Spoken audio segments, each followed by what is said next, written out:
Happy Friday, everybody. Welcome in. Let's get our heads right. Ben and Woods, 97.3. The Fan. I'm fading a little bit. I'll tell you. It's Friday. You know, got to get the, got to gas up the tank a little bit this morning. A little chilly. Still a little under the weather, but getting a little bit better.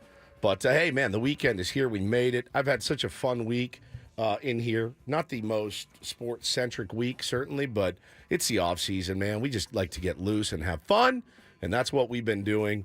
And we're even having some fun this morning. I'm Woodsy.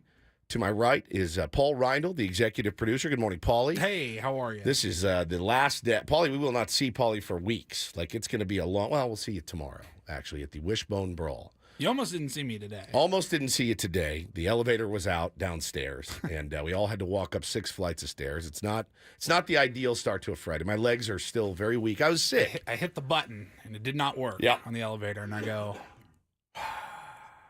they'll be fine. They'll be fine. I walked up so effing slow. Yeah. So slow. I haven't felt well. And soon, I got to the 3rd floor, and I started hacking up phlegm. And I'm like, so I made it up. We did this, man. We did it. We made it up here. We're heroes, is what I'm trying to say. Speaking of hero, to my left, Ben Higgins, your friendly neighborhood sports anchor, and made a change to your wardrobe. Look at you. Midlife crisis is finally here. If you're watching on the YouTube feed, you can see he finally got an earring, and it looks great. I've got mine in, too. I put mine in. Is mine gone? There's no chance. No, it's still there. Is it there? There's no chance that I actually let someone stick a needle through my ear. But you brought in, these are magnetic earrings, and they actually don't look too bad. We really thought this one out. We thought, let's get earrings. You'll totally be able to see them through our headphones. Right. Well, I don't wear one headphone, See, I do. so it actually works out well. I only wear the one I usually side. wear both ears. Quinn just said in the chat, and I second this. He said, has anyone noticed how freaking funny Ben has been these last 2 months? And I thought to myself, yes, you're absolutely right. The guy he's been on fire. Finally, those online comedy lessons are paying off for me. He has been on fire. I'm the same person I was 2 months ago. I've not gotten any funnier. What have you done differently? I'm the exact same level of funny I've always been, which is moderately funny. Occasionally, I come up with a gem. Most of the time, it's a groan. And that is my level of comedy. It has never changed. It's getting better. It's like every day. But now I have an earring. So that inherently, does that make me funnier? Does that make me more attractive? What do you think? I mean, come on, give me honest feedback here. I actually think you could pull it off. Paulie looks good as hell in his. He's got a black one. Do you still have it on? Did you take it off? I took mine off. It just fell off. Oh, it fell off. The magnet. So we were talking earlier in the week. I don't know how we got into it. We mentioned Ed Bradley and how everyone had earrings back in the 90s. I did. I had both ears pierced much to my dad's chagrin. I mean, he hated the first one, and then I got another one, and then he hated the hoops, and I had 2 hoops. It was the 90s. That's what you did. You had a soul patch and you had earrings. That's what we all did. And I thought, man, because I'm in a bit of a midlife crisis, as you know, and a bit of a rut creatively, and I want to do something to spice things up a little bit. So I thought about getting my hair bleached, and I'm still mulling it over.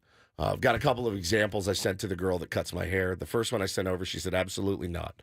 And then she said, what if we went like platinum, like almost silver? And I go, now we're talking. Hannah said, you're not doing it. And I said, now that you've told me that I can't, I'm gonna. And you just have to live with it. We're married. You're not going to divorce me because I got my hair dyed platinum for, what does it last? A couple months? It grows out. I can wear a hat if it looks terrible. But I just thought I need to do something different. I don't want to go get a bunch of tattoos and stuff because I'm kind of afraid of the pain of them. They're also permanent. And they're permanent. And this hair will grow out. Correct. And so I thought, I just need to do something different. I need to feel a little bit better about myself, and I don't know what it is. So we started talking about getting an earring. And I said, I don't think I could do the earring again. And you said, I've never had one. And so we bought some magnetic earrings, and we put one in. And it looks really good. You could pull it off. I tried to put one of these other little ones in my nose, And you couldn't pull it off. and I couldn't get it Literally. off. I You could not get it couldn't out. Pull it off. You came over to ask me to pull it out of your nose. I refused. He would not do it. I refused. It was really for your personal benefit. My fingers are very. I don't have a lot of dexterity. I'm not good with knots. If I tried to pull something out of your nose, I would have ripped your septum Ben in half. panicked. He literally panicked. He He refused backed to do away and was like, shake. He's like, I No. cannot do this. I cannot do this. He won't I was do like- it. I was like, what the hell is going on over there? And so he couldn't get it out. I'd go to Paulie. Paulie almost killed me. So they took it out. I got up in there. He got up in there, pulled it out, and I threw it across the room because it hurt like a bastard. So I can't even imagine how a real one would feel. Let me see your belly button. I got one for you. I don't have a belly Let me see that button. little baggie. I want to put it on your. I'll do the nose ring. I want to put it on your hood. Silver nose ring. See what just to see what it would look like, and I won't pinch it real tight. Woo! Look at that. That is Ow. That is HOT hot. This hurts. How do you like that? I don't know. I'm gonna have to get used to it. I've already kind of taken to the earring, so now the belly button ring. I'll just give me a second or two. Nipple ring for Woods. There we go. Ah, No. a dangler. Ow. Yeah, he does have the flap, Carlos. Ow. Look, Yeah, I don't know about that. what do you one. think? Yeah, that's is that a cross hanging from a Yeah, hoop? it's a cross. at the same I'm time? very religious, Right. as you know. Well, your favorite band, one of your favorite bands It's is crosses. Crosses. I have my so there crosses you go. sweatshirt today. These really cling onto the nostrils. really, They really, Stings the nostrils. They really they pinch. really hook in. They to pinch. the inside of your Bro, nose. I'm telling you, my eyes started watering. Yeah, I feel like I got punched in the nose. Yeah, it's not good. Here's one that's cool that has a dangling feather, Oh, which is a cool. yeah, that's nice. For like, support native Nature My lovers. wife had Nature a lovers, belly- Native yeah, Native American. Megan had a American. belly button ring. It would kind of dangle. Like I it's loved Native it. American Heritage Month. This is Woods and celebrating. Like the Aztecs wore those turquoise uniforms. Oh, those are and so Woods is dope. wearing his feather nose ring. There it is. What if I just do this on the side? That's cool, dude. So you look good as hell. I think it just fell off somewhere. Oh, your belly button ring? Yeah, I just felt it. How's mine look? That's that. It looks like now a that- booger. That on a very cold, frosty day, like an icicle. Yeah. Hey, that guy's got snot hanging from his mouth. It literally looks like a long booger. You don't see many nose rings with dangling. No, it's a new look. I Dangling- mean, what you want is something new. Everyone's done nose rings and earrings and belly button rings, but the dangler from the nose is definitely a new look that you could start a trend here. It's snot. Keegan says it looks like a car air freshener.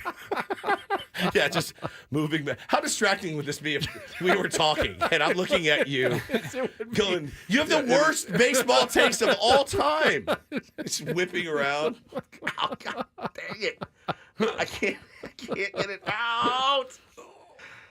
Why would you make the same mistake twice? Oh, no. Did you get it? No. No, still in there. It really Oh, we're going through this again. Really? That seems like a mistake you should only make once. I know. I just But thought now he's got it stuck in his nose better again. if you only just use one nostril because these little Oh, hooks. You pinch it in. my kids are watching. They're very confused. I love you It both. hurts like a mother. Hey, Daddy's fine. There's nothing wrong with Daddy. We're just having some fun in here. It may be permanent, though. The boys are extremely confused. All right. He's going back to Paul to pick try your to nose? once again remove for the second time this morning, remove the nose ring and pull it out. You're missing This is it. disgusting. I can't grip it. Paulie can't get it I'm out. gonna He's rip your nose slightly off. off camera. Lean a little forward so everyone can see. There we go. Now everyone can see. Paulie is trying to remove the nose ring, the dangling nose ring from Woods' nose. I can't get it greased. No one can get I it can't out. do It is it. now stuck. We need to call engineering. Do we need to call 911? Is this an engineering issue? Can we get JR or Mike in here to with some tools We and need equipment? pliers. Sometimes bits go very bad. It's magnetic still? No, or it's- no. it's a Oh, that's a pinch. pincher. Okay. Then they probably got some pliers or something. The fire department. Bad news, fire department. The elevator's out, so you have to come walk up the up. stairs. And then they 6 get flights. up here, and I'm like, This is the emergency that is the problem. It wouldn't be the worst call they Call ever Adam got. Klug. That's his job. Well, he does have the tiny little hands. Yeah. Teeny tiny little hands. So this wouldn't be the worst call the fire department got. I told you guys when I went to visit the fire department in La Mesa, he told me that a guy had put his wiener inside of a Gatorade bottle. He was extremely on drugs, and he put his whole wiener inside of a Gatorade bottle, and it expanded into vacuum seal. It expanded into the Gatorade bottle, and they had to come. They had to come to his house and sedate him because he was on meth, and then they had to Ganja, aka cannabis. they had to gingerly with an X-Acto knife. Oh my God. Cut into the Gatorade bottle to give it a little bit of air so that his bulbous Yes, we know. wiener could come out of said Gatorade bottle. That was an actual phone call here in our America's finest city that happened to a fire department friend of mine. Had to go on that call and said, "Yeah, that's all." He's like, "That's almost standard." I'm like, "You're joking." He said, "No." So this would be an easy one for them, though. It was like they said, "What size bottle?" Think about the 16 ounce. what's the next one? 32. Yeah. The bigger one. Oh, really? Yeah, the bigger one with the. I think the holes are the same size, but he just wedged it in there and went about his business, and it just grew and grew, and it's a good place to start today. This is not coming off, and it does The not. first one before the show was tough, but I was able to get No, it's stuck, dude. there. The ring is very small. I don't know that a pen is the right tool and I didn't want to rip your nose to out. try to get it out. I'm just trying to open. Well, we'll work on it during the it hurts. during the timeout here. Oh. Did you get it? Nope. No. All right. We will we'll work on that problem, and then we will come back and set the menu for the Friday edition of Ben and Woods. What if I just live like this from now on? This with is the you. dangling. This is just me now. These earrings were like $13 on Amazon. Was it worth it? No. Okay. Nope. Always got to go. Always got to go extra, don't I? I've You're been- serving your audience. Yeah, I guess so. I've been here more than 45 minutes. I just realized the studio is now decorated for the Yeah, holidays. looks great. Looks Got good. Christmas in here. I got and stuff. stockings and trees and tinsel all over the place. So we are ready to go. Less than a week to go until Thanksgiving. Foreplay in the books. Woods' nose ring seems to be permanent. And we will be right back with more Ben and Woods after Kelly's Traffic on San Diego's #1 sports station, 97.3 The Fan.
Hamul Casino. Fun above all else.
It's out.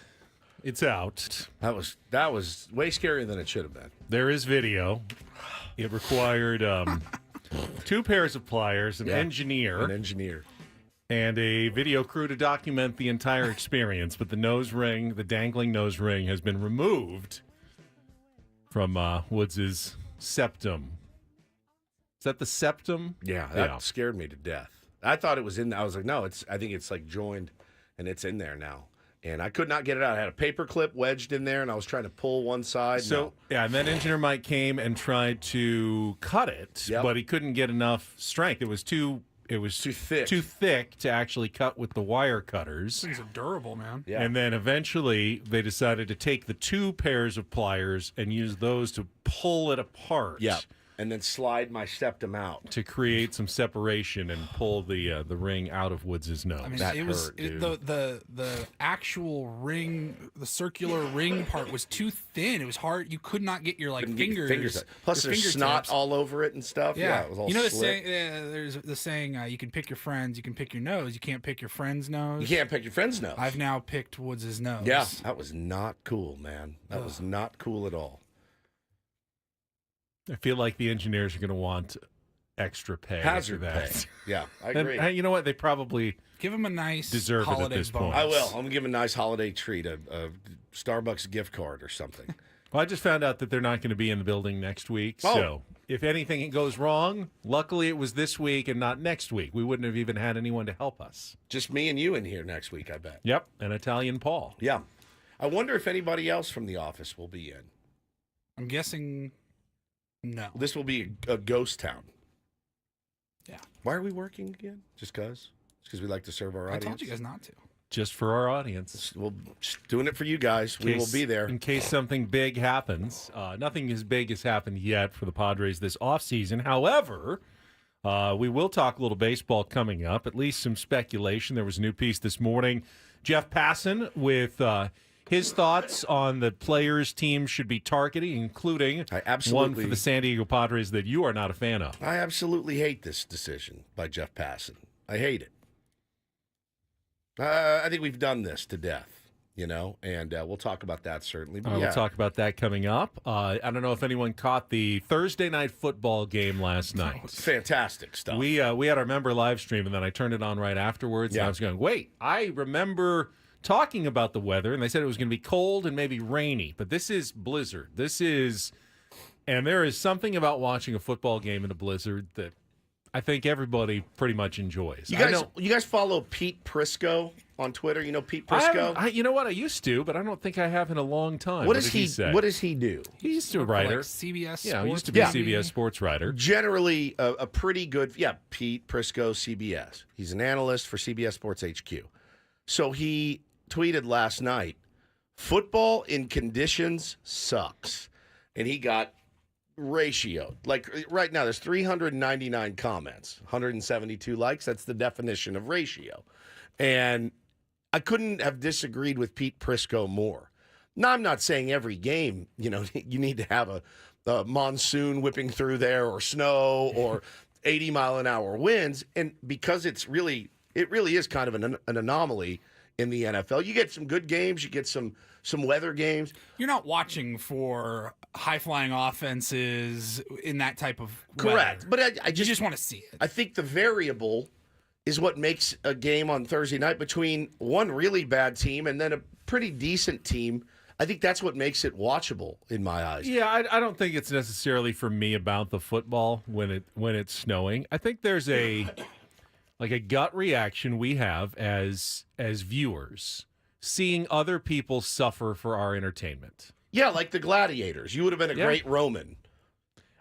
Well, I mean, even like us, knowing that we get up as early in the morning as we do to, be up and entertaining. I think people appreciate that Sure. we suffer for other people's entertainment. Now, we're not out in the snow. And that looked pretty miserable and brutal last night. But not as bad as getting a nose ring stuck in your nose. The Ice Bowl, the fascination, Chargers-Bengals playoff game when it was the wind chill was, 40, 50 below, whatever it was. There is a certain fascination to seeing, athletes compete in the worst of the elements, just as bad as it gets. And obviously you don't see that in baseball, because they will just postpone it and play it another day. But in football, you will see that. And when it happens, I'm curious. I would like to see basketball played in conditions like that. Now, that would be entertaining. Saw it in the wind on an aircraft carrier. I remember once. that. It didn't go well for the Aztecs. Aztecs. It did not go well. I was I didn't play much football as a kid beyond, the backyard stuff. Backyard with the homies. Played organized football for 2 weeks and then I quit. Yeah. I don't think you guys either played football. I played same thing. 2 weeks done. But as a kid, isn't it every kid, you have the dream, at least, of playing football in the snow? I grew up in Connecticut, man. We did it all the freaking time. I grew up all in the Seattle. Time. It would snow occasionally. It was so every couple elite. of years. As soon as the snow came down, though, it was like, get a hold of the buddies. Let's go. You're going to go play football. We're playing football Out in the snow. Nothing else. You got to go play some football. And I'm watching, the Steelers made an interception or something late in the game yesterday, and he's rolling around in the snow, and I'm like, that guy probably dreamed of that moment. Being in the NFL, playing in a snow game like it's the best, dude. Looked like so much fun. It was the best. There was nothing like it. And I don't know if anybody, you've never lived in snow. I have a bunch of different places I've lived, had snow. There's something different. If that game had stayed cold and rainy, it would have been 50,000 times more miserable than when the snow comes down. I can't really explain it. It doesn't make sense. But when it starts to snow, you feel warmer. Does that make any sense to you? Like, once the snow starts coming down, you're like, hell yeah, this is Well, they great. do call it a blanket of snow. Yeah. Perhaps there's something to that. I was thinking something about to it. everybody in the audience, in the crowd. Like, nobody left. Not a No. single That's person impressive. For left. the 2-8 Browns were going nowhere. What was it? and It was- everybody looked like they stayed in that It stadium. was 35 degrees, I think, and snowing like crazy. If it was 39 degrees and just raining, I think out. a lot of those people are leaving, but these guys are hammered drunk. Yeah. You're all just holding on to each other, and you're watching a pretty good football game. It really does, That man. looks like fun, man. When you walk outside, if you're, in Chicago is a great example, but like when I would walk outside and the days that it was just steel gray, 4 degrees, and the wind whipping through the buildings, you're like, this is the worst day of my life. I've got to move out of here. When you walk outside with your overcoat and your briefcase and you're walking to work and it's just a beautiful snow, you're like, this is the best day ever. And you just walk to work like you don't have a care in the world. It is the greatest. And I loved it last night. It was so much fun watching those guys have a backyard brawl. And it turned out to be a phenomenal game, unless you bet the under, which I did. And it looked like it was in really good shape. And of course, once the snow starts falling, they start 27 Scoring, yeah, all of a sudden, points in the fourth. The points started. Yeah, it was a really entertaining second half. We can talk about it a little bit more later in the show today. We are also scheduled to end our guestless streak that stretches back to last Friday. We'll see, cross our fingers, but at 8:35, Evan Drellich from The Athletic is scheduled to join us. He has written about a couple of things this week of interest to Padres fans. One, the talk about a new TV deal for Major League Baseball that would incorporate as many teams as possible in the future, likely including the San Diego Padres, and what that might look like and how that could affect different teams in different markets. He also has been writing about Roki Sasaki and the rumors that he already had a done deal with the L.A. Dodgers, which Roki Sasaki's agent has denied. So Evan Drellich from The Athletic scheduled to join us at 8:35. Paulie's got a Roundel report in addition to all of our regular features on a Friday, including my super sexy college football lineup, which if you'd like, I can do it in the Papa Roach voice or not. It's up to you. Yes. I keep forgetting, and people keep reminding us. So I would like to hear Papa Roach college football. So that is... I don't want to get ahead of ourselves, but last week, I'll just say it, last week, somebody in the building here saw the reel on Instagram that we made of Ben originally doing the Papa Roach voice, just lyric for lyric. One of my favorites. It was hilarious. And they go, that was so funny. My really good friend is the lead singer of Papa Roach. He's their publicist.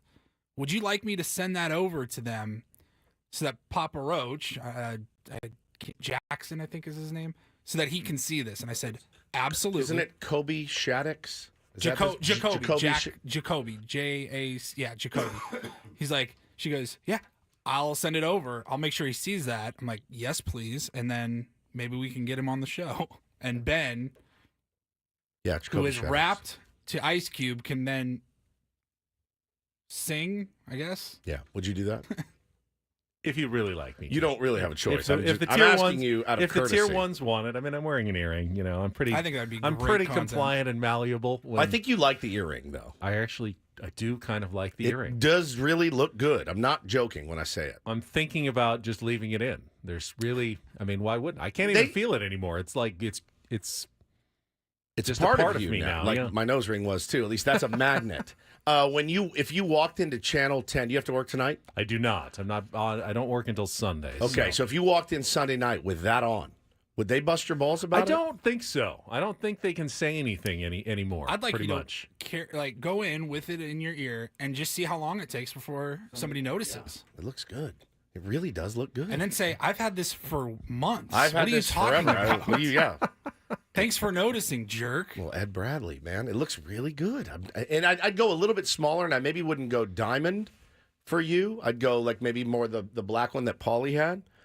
But I think you could really pull it off. I didn't tell my mom when I got a tattoo. No, I didn't either. She found out. My mom saw mine. Yeah. Was livid. Yeah. That was fun. Livid. And I'm livid because it's the worst tattoo known to man. So Shelly, who has tattoos now down her both sleeves, when she got her first one, she didn't want her mom to see it, and she would put makeup on it when we would go over to the house for like months. cover it up. Cover it up. Yeah, mine was on my back, and my mom saw me like get out of the shower once and was like, "What is that?" I'm like, "Oh, it's a sun. Sorry." That's terrible. I was home for Christmas or something, and I was sleeping on the couch one night, had my shirt off. My mom came in. She's like, "Hey, if you want to go in the other room," she goes, "Oh my God, that's real, isn't it?" Yeah, sure is, Mama. Oh crap. Yep. Caitlin wants to know what mine is. It's of a sun. I picked it off of a wall in Austin, Texas, because I just wanted a tattoo and I didn't care. Something which that one. means something deeply to you. It means nothing to me. Nothing. I don't even like the sun. I like to sit. I should have gotten a tattoo of a bed. If I was really going to get one that meant something to me, I would have got a tattoo of my fat ass laying on the bed watching TV. All right. Just wanted something that was truly meaningful to me. I hate the sun. I hate it. Like I'm like, is it sunny out? I don't want anything to do with it. It makes no sense. All right, we will come back. The Jeff Passan idea for the San Diego Padres that Woods is vehemently opposed to. Let you know what that is coming up next on San Diego's #1 sports station, 97.3 The Fan.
Congratulations to Aaron Judge, who wins the AL MVP award unanimously. Yep. Second time he has won the American League MVP award. It's the only MVP award that happened yesterday. The only unanimous MVP for the Yankees other than Mickey Mantle in 1956. Now they've had a lot of MVPs for the Yankees, but just 2 unanimous selections. Yep. And that wraps up the awards season in Major League Baseball. And that will do it. With the one announcement Just the one yesterday and the one of enough. the American League MVP. All right, I want to talk about, I understand why you're against this, but just because emotionally you don't like Jeff Passan's idea doesn't mean that it's not a smart idea for the San Diego Padres. And we'll let you know what Passan thinks the Padres should do this offseason after a check of traffic here on 97.3 The Fan. From the 97.3 The Fan Traffic Center, here's Kelly Danick. Not too bad of a ride on our roads at this time, guys. However, northbound side of the 805 before Plaza Boulevard, you're going to find several vehicles pulled over to the right shoulder. Apparently, something in the roadway causing flat tires. If you're heading in that direction, northbound side of the 805, right before Plaza Boulevard, please take it extra carefully. I'm Kelly Danick with Ben and Wood, San Diego's #1 sports station, 97.3 The Fan. All right, so if you don't sign up for the ESPN Plus Insider Information, which is where Jeff Passan's ESPN.com material is usually posted, he has put together a long piece this morning with most teams included on what would be the perfect transaction for them this offseason. Give me a few. We got nothing but time here. All right, I'll give you a couple just to start. New York Yankees, and there's like 4 paragraphs on each one, and then he finishes with the perfect transaction, as you'd imagine. Sign free agent outfielder Juan Soto. Okay. Bring him back. Makes New York sense. Mets, sign free agent infielder Willie Adames. Oh, wait. To play second? Because he has said he's willing to move him of over to short, second. Lindor That would and be the Adames. idea Okay. there. Blue Jays, sign free agent left-hander Max Fried. Interesting. Red Sox, sign free agent left-hander Blake Snell. That would also be interesting. Let's see who else we've got. The Detroit Tigers, sign free agent third baseman Alex Bregman. That would be a really interesting fit because he played for A.J. Hinch before. I don't know who their third baseman is young. Can't remember his name, but he's pretty good, but he ain't Alex Bregman. The Cardinals trade Ryan Helsley to Toronto. Okay, everyone's wanting Toronto to getting reload. a rebuild. The White Sox trade Garrett Crochet to Boston. Ooh.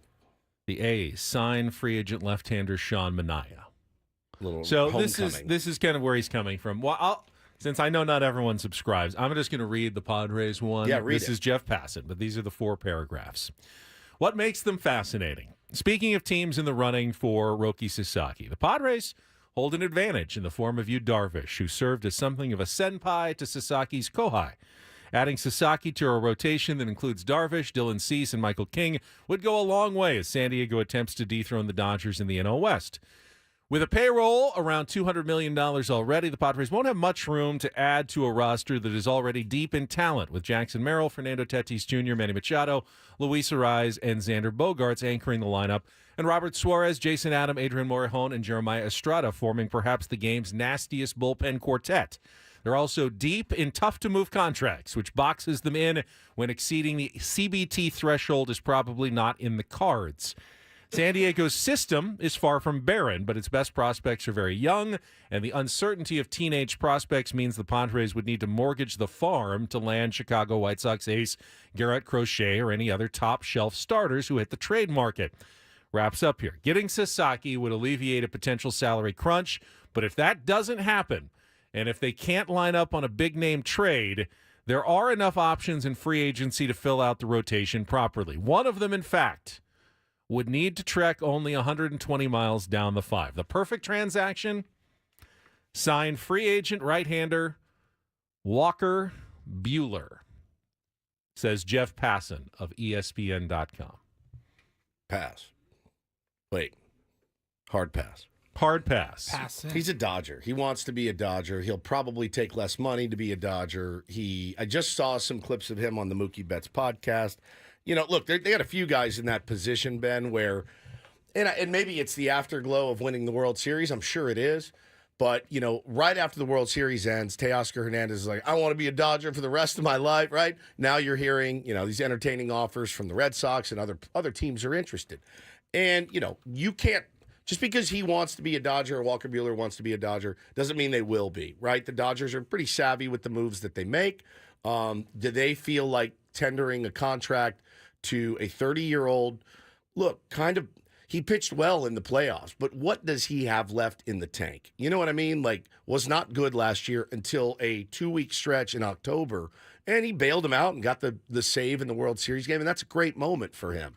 But is he going to be a guy that comes in and gives you 150, 60 innings next year? I'm just not sure. So in his last full season, which was 2021, Walker Buehler was when? Phenomenal. 2021. And what year are we going into? 2025. So that was 4 years ago. 6.7 WAR, 2.47 ERA, a whip under 1, over 200 innings, 212 strikeouts. He was phenomenal. 16-4. Did he win the Cy Young that year? I don't know. If he didn't, he had to be right up there in the running. Then he started out not as good in 2022, got hurt, had the surgery, finally came back in 2024, and his numbers this year in the regular season, horrible. They were very bad. 4th in the Cy Young that year. That was a good year for Cy Young candidates if he finished 4th. 1-6, 5.38 ERA, 1.55 WHIP, and a negative 1.3 WAR. He was a negative value player for the Los Angeles Dodgers this season until, as you said, the postseason, when he had a 1.13 WHIP, 3.60 ERA. Now, he came up clutch for them when they needed, but he wasn't a dominant figure in the playoffs. He pitched well. So he for had that one inning where I was at that game, the one inning where they gave up 6 runs. But again, it was a double play that wasn't turned. It was a squibber down the line that Freddie on a bum-ass ankle couldn't get to. I mean, even he was laughing that night. I watched him laugh on the mound because he's like, this is bad luck. He got 6 runs. I think, did he get charged with 5 of them in that game, or was it fewer? I can't remember. But anyway, he stepped up when they needed him to. He pitched well in the postseason. I guess, yeah, man. I think it's a multifaceted thing for me. I don't want him because he's constantly getting hurt and didn't pitch effectively. And number 2, we don't need any more spies here. You know what I mean? Buehler. I'm good. Buehler. I'm good with it. There's so many other names out there that are comparable without bringing Walker Buehler in. I mean, if he pitched like he did in the playoffs for most of the regular season and then stepped up in the postseason, that would be a good signing. There's no doubt about that. What are you paying Walker Buehler? I don't know what the market's going to pay for him. I certainly wouldn't overpay for him. I think the idea here is that he's coming a little cheaper than some of the other options that are out there in free agency. I mean, he's not going to get Blake Snell or Corbin Burns money. No. That's for sure. A couple of starts in the playoffs is not going to completely rehabilitate him back into the pitcher he was before the surgeries. But he's not that old. Like you said, 30 years old. There's certainly a world in which Walker Buehler bounces back and has 2 or 3 more really solid Major League Baseball seasons. Well, there's also a world where he continues to get hurt and is ineffective, and that's really where the trend has been. I mean, again, 4 years ago, he was a really good pitcher. If we had signed him 4 years ago, I wish we'd had this guy 4 years ago. We did. 6 years ago then. That would be great. But yeah, look, I'm not going to lie to you. It's also partly because that guy loves being an LA Dodger more than anything. I saw Mark Kotze was talking yesterday, and they actually were talking to him about pitching for the A's, and he said, I don't want to pitch in Sacramento. So, that's off the table for the A's. I don't know what kind of offers he's going to get. I would imagine that whatever the Dodgers offered him, Ben, to come back, I bet he would take. Now, they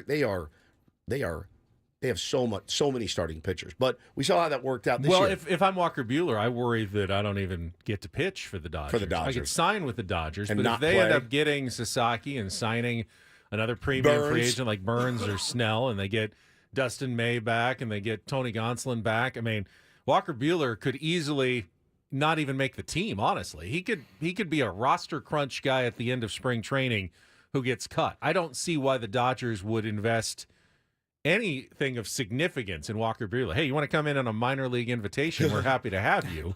But he can get a big league deal with plenty of other teams that need pitching. Dodgers don't need him. Keegan nails it here, man. It reeks of the old school, I'm just coming to San Diego for a paycheck.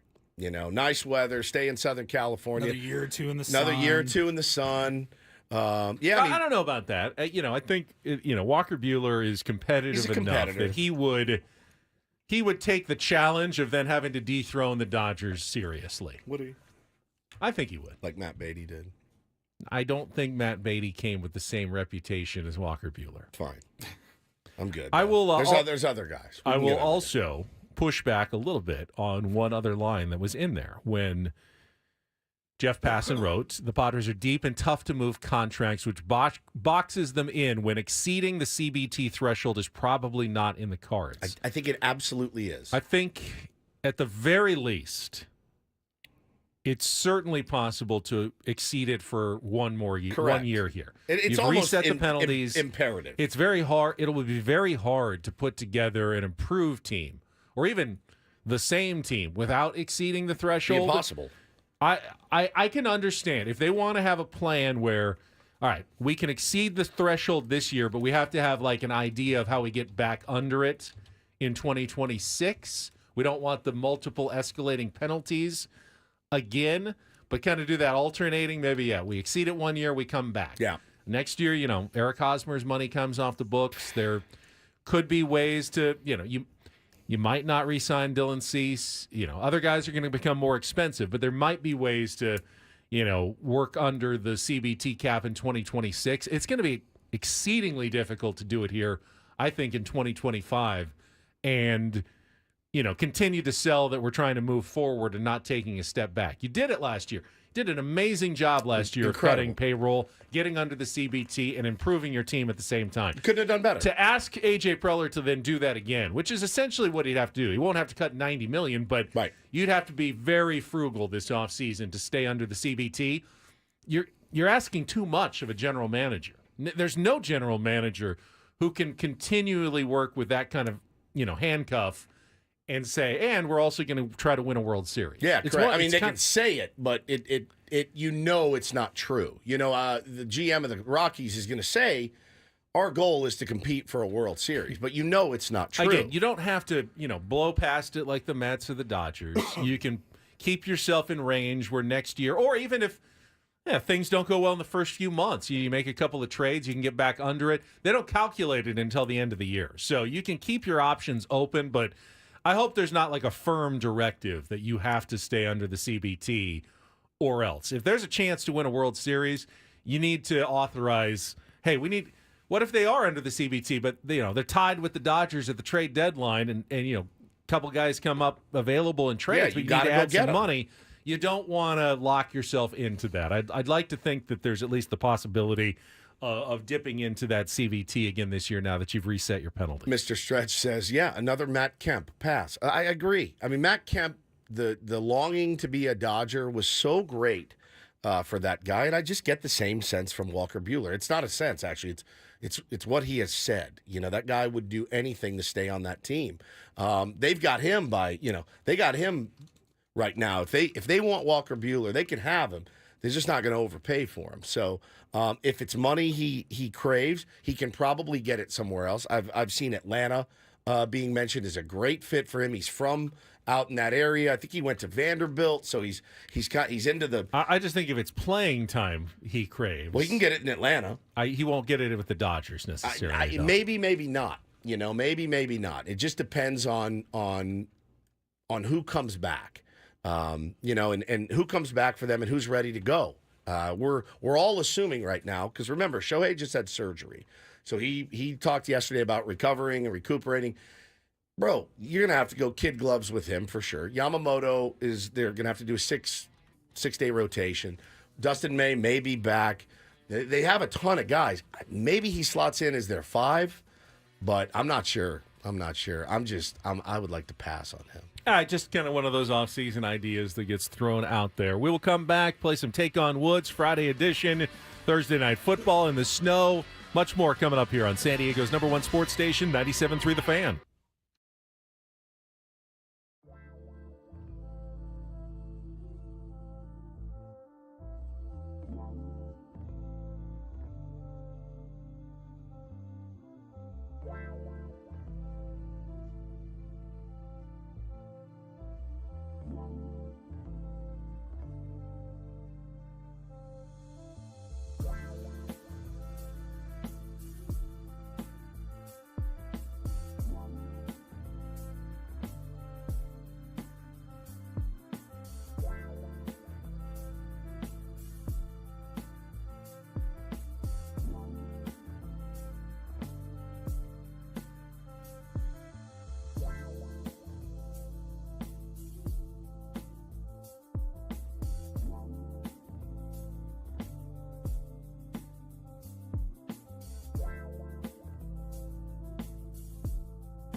Woods still spun out about the idea of Walker Buehler potentially coming to the Padres. And again, there's no actual rumors out there other than Jeff Passan just kind of giving his own spin on what the Padres need, can afford, could put him in the starting rotation.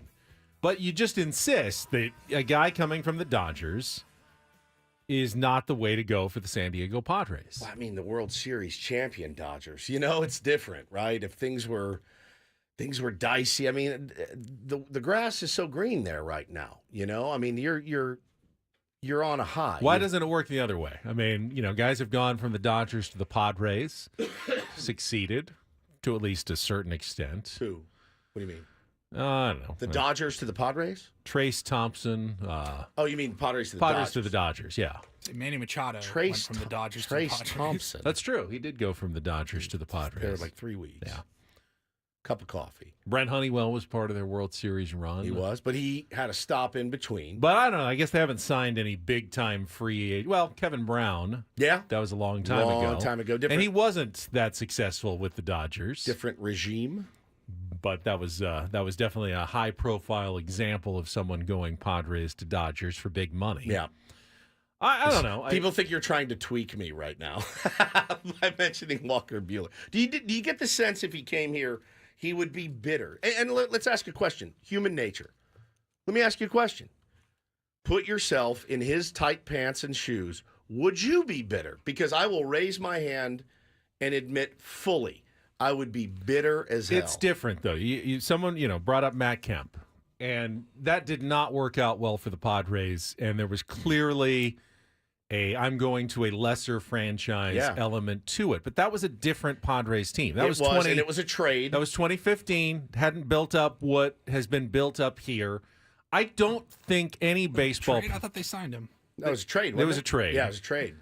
I don't think any baseball player, given the atmosphere at Petco Park now, the vibe, and how much people seem to enjoy the Padres, is ever going to be like bitter about playing for the Padres. It's kind of a dream, I've gotten the sense, for a lot of baseball players now. I would love to play. How many times a year? I would love to play at Petco Park in front of those crowds. Again, opposing teams come in and go, this place is amazing. This atmosphere is amazing. Why would you ever be bitter about playing at Petco Park? Because you just won a World Series with all your dogs that you came up with, and then they decided, now maybe it lights a fire under his ass and said, well, they didn't want me. All right, now next to every time I pitch against you, I'm going to stick it up. You're bleeping bleep, right? And he throws the ball into Dave Roberts' locker. Maybe that could be the case, but have I liked him in his career? No, I don't like him. I would have to learn to like him, and I don't like to learn to like people. I like to just get guys I like.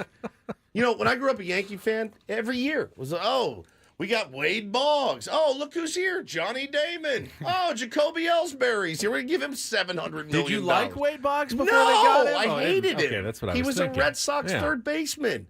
It was every year. And they're like, hey, let's sign the biggest piece of ass we can find from the team you hate. Kevin Youkilis, welcome to the Yankees. It was terrible. So, no, I don't want Walker Buehler here. Roger Clemens. Well, it's Clemens I liked. I know. I'm just saying there was a lot of players went between those two teams. Clemens had that Toronto stop, which really was the nice buffer. Yeah. Right? And then he gets here and you're like, oh my God, this guy's absolutely ridiculous, right?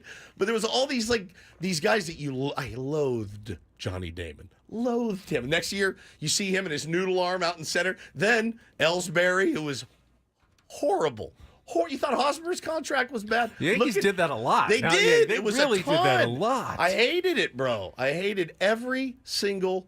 I hated every single second of it. So, Lou says it is an absolute step down moving to San Diego from LA in their eyes, and I do feel it. Now, that being said, as a 30-year-old pitcher with a history of injuries, he wants a job. He's going to pitch next year. He's going to pitch somewhere.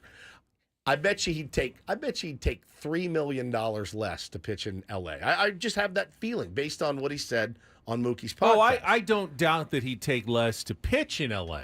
I just don't know that he'd take less to not pitch in LA. Yeah. Which I don't think the Dodgers can even come close to going, yeah, and you've got a spot in our rotation when we come back. They don't. They cannot offer him a spot in their rotation. They just can't. They have too many arms, which is a crazy problem to have at this stage of Major League Baseball right now. But again, they are going to have too many arms. But again, they had too many arms going into this season. And if the rumors are true that they're after Burns and get Sasaki, you're right. Snell. Yeah, they're talking to Snell. Yeah, man. But you also know that they had 80% of their rotation on the IL for a lot of the season. So you can't have too much starting pitching. Need a contestant for Take on Woods if you want to get on the line right now. Last chance this week to qualify for our getaway to Las Vegas. 833-288-0973. 833-288-0973. That's a good comment there. Did you see that? Luis? No. I saw Luis's comment. I didn't see that. He says, I don't know why Ben keeps banging this Walker drum. Hell no, pass, throat punch him, Woodsy. All right, I will. Walker or Ben? He wants you to throat punch me for talking about it. I didn't bring it up. Jeff Passan brought throat it up. punch Jeff Passan.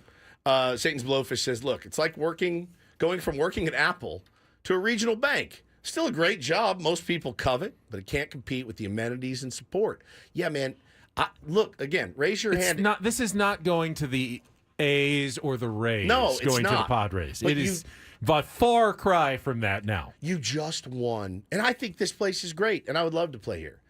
But if I just won a World Series, and I'm sitting there on a podcast with all my homies, we just won a World Series, we still have Shohei, we still have zillions of dollars in the bank, I want to be there, I want to run it back. And if I'm not, I'm going to be bitter, and I'm going to be disappointed. And I think you would too. I think you'd feel like, wouldn't you feel terrible? Like you just closed the last game of the World Series, and they're like, sorry, bro. Enjoy Miami. You know what I mean? Or enjoy Atlanta, wherever. I would be so bitter about it. And really, especially like if I had to go to San Diego, the rival, I think I'd be bitter. Just to play devil's advocate, like Ben's been trying to do. I mean, is there not any part of you that thinks it would light a fire? It would be good for the rivalry. Like he's like switching sides. Well, I would think that it would be. If he didn't post a 6 ERA last year. I mean, he was going to know he'd be healthy. Well, it depends on a guy's personality. Yeah, you might be a little bitter, but you also might. I mean, they're all so professional about the business of baseball. It's like, I had a great time winning the World Series here. Now it's my time to try to win a World Series somewhere else and beat these guys. Yeah, I guess you'd have to trust. Again, this is not a thing. It's just an idea that Passan floated out there, but. If it actually came to fruition, you would have to trust that Ruben Niebla, of all people, and Schulte and Preller, they all believe that he's still got something left in the tank. Because this isn't the 2013 Padres or something like that. You know what I mean? Like they would have to believe he has something to offer, and I could envision myself coming around to being like, all right, dude, now you're with us. The blue guys, they're the enemies now.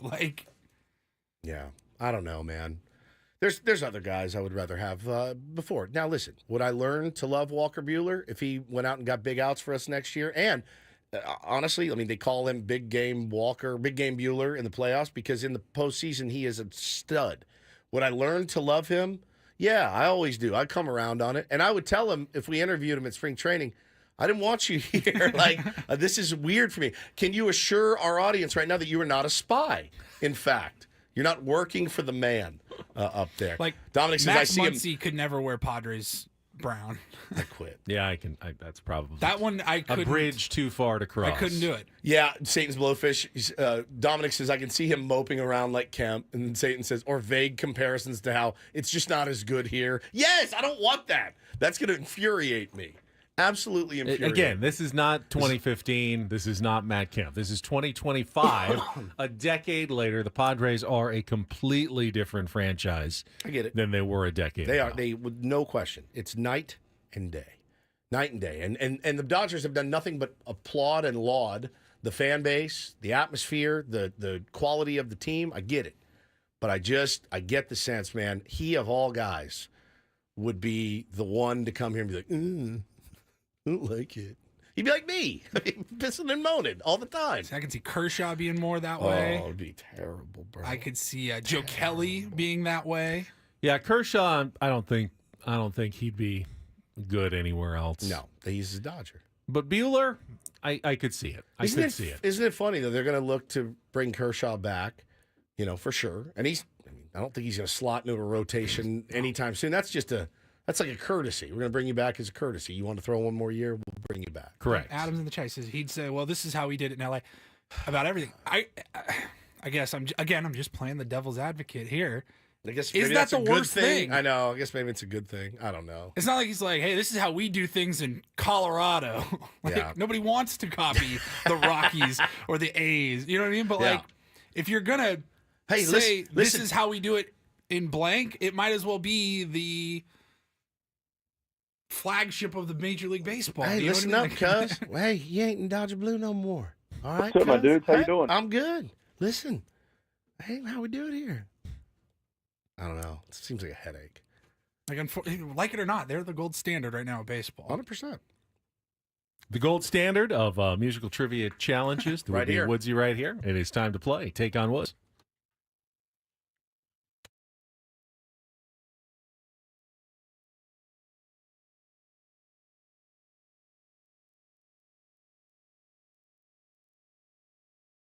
Take on Woods, brought to you by Valvoline Instant Oil Change. It only takes 15 minutes. You don't have to get out of your car. For directions and discounts, go to SoCalOilChange.com. That's SoCalOilChange.com. Let's go with... Paulie, do you have a preference here today? I don't know. It's always so tough. I hate disappointing Let's go people who line called one. in. I don't know. Line one. All right. Is this John? Yes. John, you are in as today's contestant for Take on Woods. If you can beat or tie Woods, Morning. good morning. You will qualify for our grand prize drawing. 2-night stay at the Westgate Las Vegas and 2 tickets to Soul of Motown and a $150 food and beverage credit. Check out the $70 million in room renovations at the Westgate, home of legendary Vegas fun, and get your tickets to the Soul of Motown at WestgateResorts.com. All right, here are your categories to choose from today. On the Compass, song titles and artists featuring a direction on the compass. 'Tis the Season, those have seasons of the year and all the answers. And Taking a Trip to Pound Town, 5 song titles that all include a euphemism in the title. Pound Town. On the Compass, 'Tis the Season, or Taking a Trip to Pound Town. John, what would you like to play? On the compass. On the Compass. All right. Today we have answers, our song titles and artists featuring one of the 4 directions on a compass: north, south, east, or west in every answer. You'll have 60 seconds to answer as many of the 5 as you can. If you don't know one, you can pass. We'll come back to it if there's time left on the clock. First question's the 2-second song. You need to give me the song title and the artist to score that point when Paulie plays the music. John, are you ready to play? Ready. All right. John is ready. Woods is out of the studio. 60 seconds on the clock. The category on the compass. John, your time starts when Paul plays the music. Good luck. Let's take on Woods.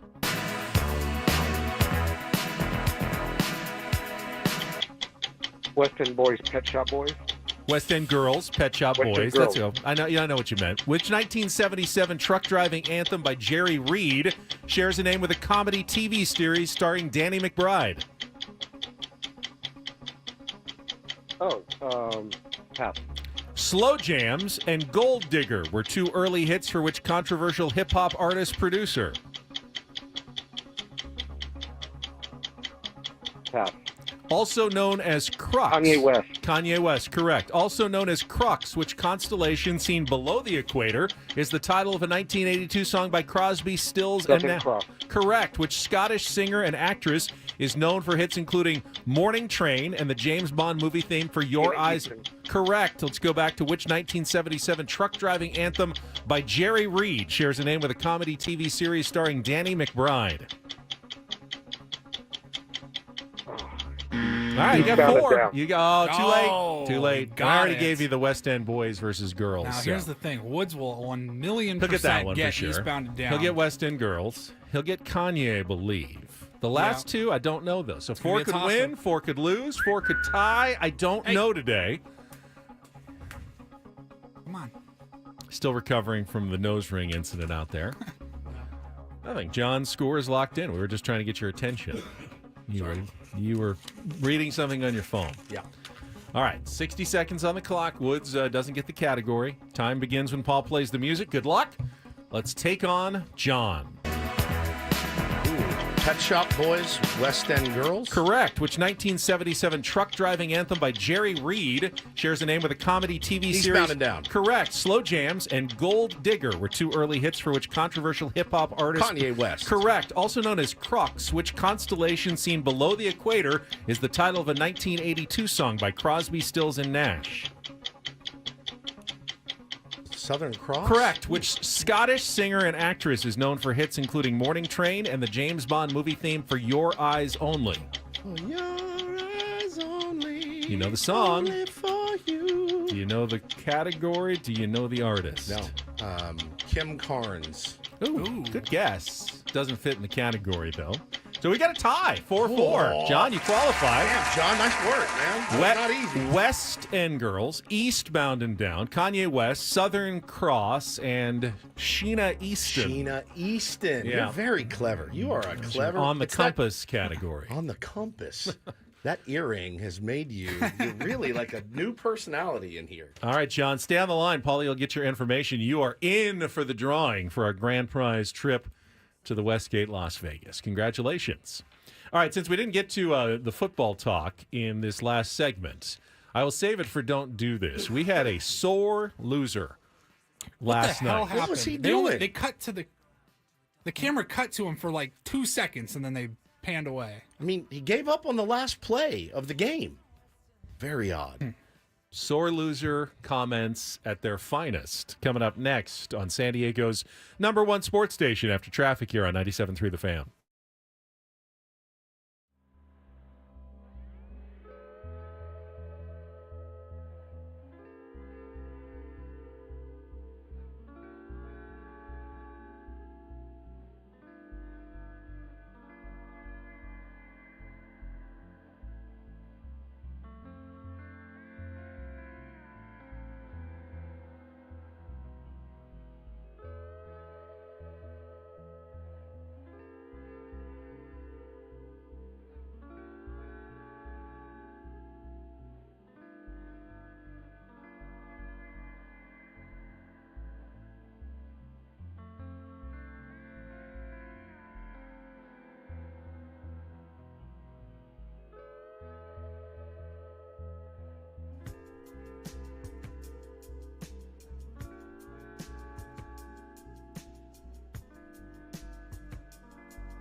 right, here we go.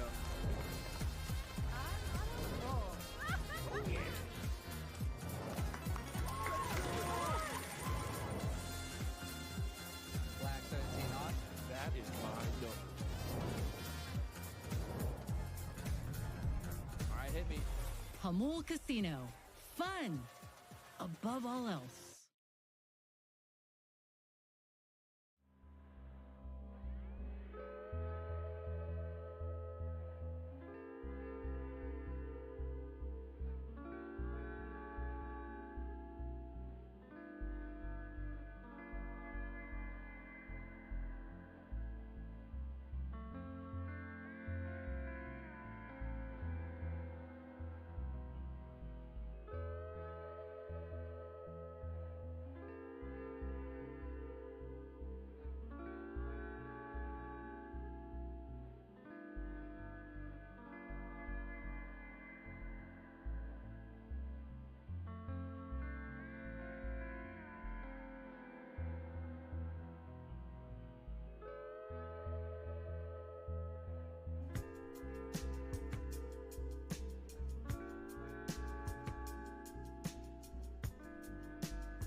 I don't know how we're going to follow up yesterday's Don't Do This. It's impossible. Was such a funny and enjoyable edition. Maybe one of the best ever. It probably was the Even best like ever. Adam after the show said, I know you know this guys already, but that was like one of the best Don't Do Thises Yeah. of all time. We just had funny audio all the way through. It was great. This one a little more traditional today. And I will start with what happened at the end of the blizzardy Thursday night football game with the Cleveland Browns upsetting the Pittsburgh Steelers. Came right down to the wire. The Steelers rallied from 12 points down in the fourth quarter to take the lead, but the Browns ended up scoring to win at the end. Jameis Winston driving them down the field for a 24-19 victory. The Steelers had a chance, got into Browns territory for a Hail Mary on the final play, but it was knocked down in the end zone, incomplete. George Pickens was one of the guys, obviously, in the end zone hoping to catch the Hail Mary, but he never really got into it. He was guarded by Greg Newsome II. And after the play, they kind of got into it. Cameras kind of didn't show the start of what looked like a bit of a skirmish, but then they went over by the fans, and I saw someone tweeting, wait, is Pickens fighting with fans? What's going on? And then after the game, there were some quotes from George Pickens. Where are the quotes here? I thought they were in this story. But anyway, he basically said, and I'm paraphrasing now because I don't have the direct quotes. If you can find them, let me know. But the Browns would never have won that game if it wasn't snowing. It's not real football. It was a very sour grape, sore loser comments from George Pickens after the game. Like you only won because of the snow. You know it. You're not a good football team. Wow. And you only beat us because of the conditions, essentially. And he, in the last play of the game, was a Hail Mary into the end zone. He made no attempt to go after. He was fighting with another player, and they got kind of pulled over. Kind of drove him out of bounds, and they were up against the wall and fighting. And it was just a really bad look for George Pickens last night. But game turned out to be a good one. We talked earlier in the show about how amazing it is to watch games like that. I mean, some of those throws, like Jameis made that one throw through the snow. You couldn't see the ball, the receiver, anything. It was really they would really kick extra points, and I go, I have no idea if that went in, didn't go in. But I thought Jameis's rushing touchdown, it was reminiscent of the John Elway kind of helicoptering into the end zone one, not quite as close to the sideline, but just the determination to get in on fourth down there. I mean, that was one of the biggest plays of the game. And he really did step up. I mean, Jameis Winston, who, he's been really good for them. Has been, I mean, they're not going anywhere, but it's been an opportunity for him, and he has taken advantage of that opportunity. Wanted to get your take on this. I don't know if you guys saw the story yesterday. The number one quarterback in the nation. His name is Bryce Underwood, Ben. Now, he's from Michigan, but he had committed to play for LSU. Well, yesterday, it came out that he has been flipped. He flipped his commitment from LSU to his home state, the Michigan Wolverines. But the rumor is, Benjamin, Matt Moscona tweeted last night, I'm told Michigan got to $12 million for Underwood. A Godfather offer indeed. Wolverines head coach Sharon Moore was also quick to react to the news. Yes, sir, go blue. The best players in Michigan go to Michigan. So it begs the question. Okay, that quote bothers me a little bit. The best players in Michigan go to Michigan? He committed to LSU, and he only then decided to go to Michigan after he got a huge deal. A huge payday deal. It sounds like the best players in Michigan go where they're going to get paid the most, not the best players in Michigan go to Michigan. I will say this, though. Okay, so, look, you've been making the argument. You feel defeated already if you're a program like SDSU, and not just SDSU. There's 100 programs around the country that cannot compete with $12 million for a starting quarterback, right? That just can't. There's a handful that can. $12 million is far more than the entire budget for NIL for San Diego State for a year. No question. And that's one player. I think inherently you look at it and go, man, this is so bad for college football. Good for that kid, right? It makes sense. Is there anything to the, like, if he watched LSU play recently and they lost to Florida, watch Brian Kelly on the sidelines, like, that couldn't have helped. Like, you know what I mean? Like, yes, they gave him a lot of money. Yes, he's flipping, but probably a better decision for him to go to the hometown Wolverines. And I know the money that's what everybody's going to talk about, but why would anyone want to play for Brian It's not Kelly? as though anything was unknown about Brian Kelly before they lost their last game. I mean, they've lost other games before. And honestly, we don't know that much about whether Sharon Moore is going to keep the program at the level that it was under Jim Harbaugh. You see many times when a big-name coach leaves, it takes a long time to figure out how to replace that coach. You know, they're trying for the old, hey, consistency. He was our top assistant. He was the interim coach when Harbaugh was suspended. Nothing changes under Moore, but he's not Jim Harbaugh. You know, everything changes when you don't have that big figurehead at the top of your program. It's a great night to be a Tiger. Yeah, why wouldn't you want to play for somebody as authentic as that? I'm here with my family. Yeah. And we are so excited to be in the great state of Louisiana, but more importantly, all you great fans. be with you great fans. I don't miss him at all. I have an odd hankering for gumbo. Every time I hear it. Every time I hear it. Oh, by the way, here's the actual quote. Conditions played a huge, huge part in today's game, said George Pickens. I don't really think the Cleveland Browns are a good team at all. I think the conditions kind of saved them today. Ouch. Spicy.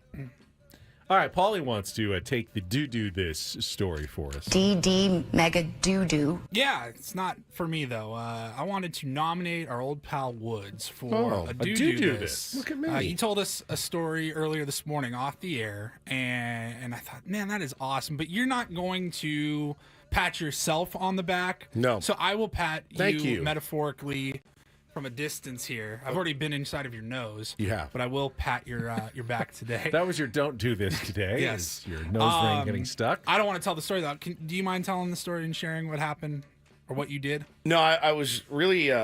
There's a app or a account I follow on Instagram, and it kind of exposes some of the. I would think that you ran this account. If I do didn't not. know Trust better. me, I do not. I do not run this account. It kind of exposes our business a little bit, the radio business, and how tough it can be, and how weird it can be. One of the things that this guy does. So if a celebrity dies, his favorite bit is to look through all of the radio jocks around the country that he follows, and he's like, "Who's going to be the first one?" When the guy from One Direction died, what's his name? Liam Payne? Liam Payne, yeah. He's like, who's going to be the first one to post a picture of him and Liam Payne, like your boys, right? Make it about yourself. In front of the logo. Step and repeat. But yeah. but he also does, he doesn't just rip the radio business. He also shares inspirational stories. And I was moved by one that I saw. There is a jock out of, I believe he's out of Georgia. His name is Big Mike. And Big Mike worked for Cumulus Radio. And Big Mike just was let go by Cumulus. And they had made some cuts. Cumulus. It's been a there's tough Odyssey, couple of weeks in our there's business. iHeart, Yep. and there's Cumulus, and there's a couple others. But those are like the big three, right? Now it says he was recently laid off by Cumulus Media while awaiting a kidney transplant, lost his medical benefits. The average cost of one round is $500 of dialysis. Money's tight for a lot of people. Put yourself in his shoes. Imagine the struggles. The thing that struck me was that he reached out to the CEO of Cumulus, this guy that runs this app, and said, "Hey, man or woman, your guy here is going to die if you don't extend his coverage. He needs, he can't afford Cobra, whatever." So I saw this GoFundMe. The radio host didn't reach out. No, the guy that runs this the guy Instagram that runs the account, and they set up a GoFundMe for him. So I gave him $100, but best I could do. But I just felt bad for him, man. Like, guy needs a kidney, he's out of a gig, and his insurance gets canceled. So, brutal. Thinking about Big Mike. I don't know Big Mike. He seems like a really good dude.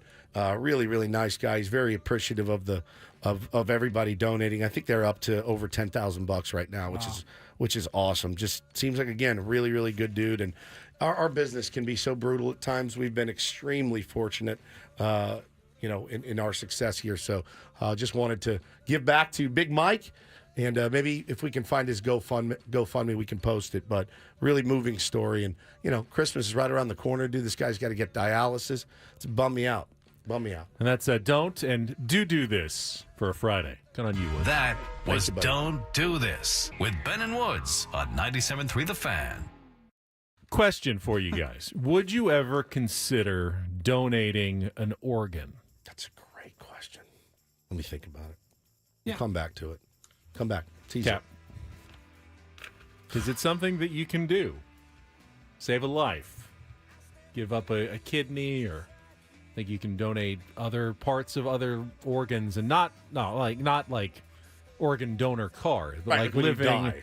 like living donor. I've got my organ. You've got your organ donor card? I am. I've got my organ donor Wait, card. do I have to have a card? Isn't it on my license? Yeah, a little sticker on your license. But yeah, I'm a donor. Paulie, what about you?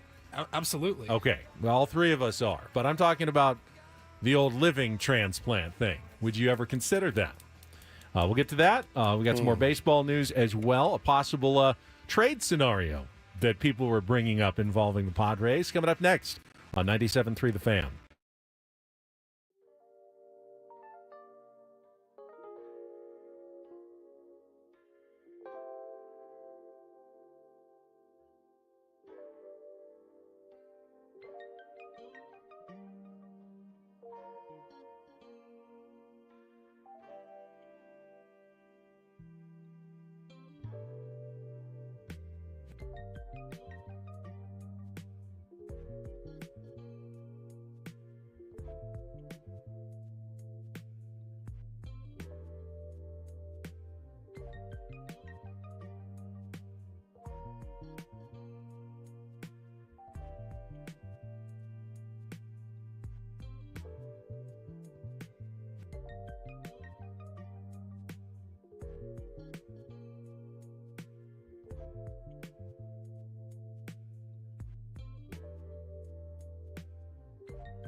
So I was looking up organ donation during the break.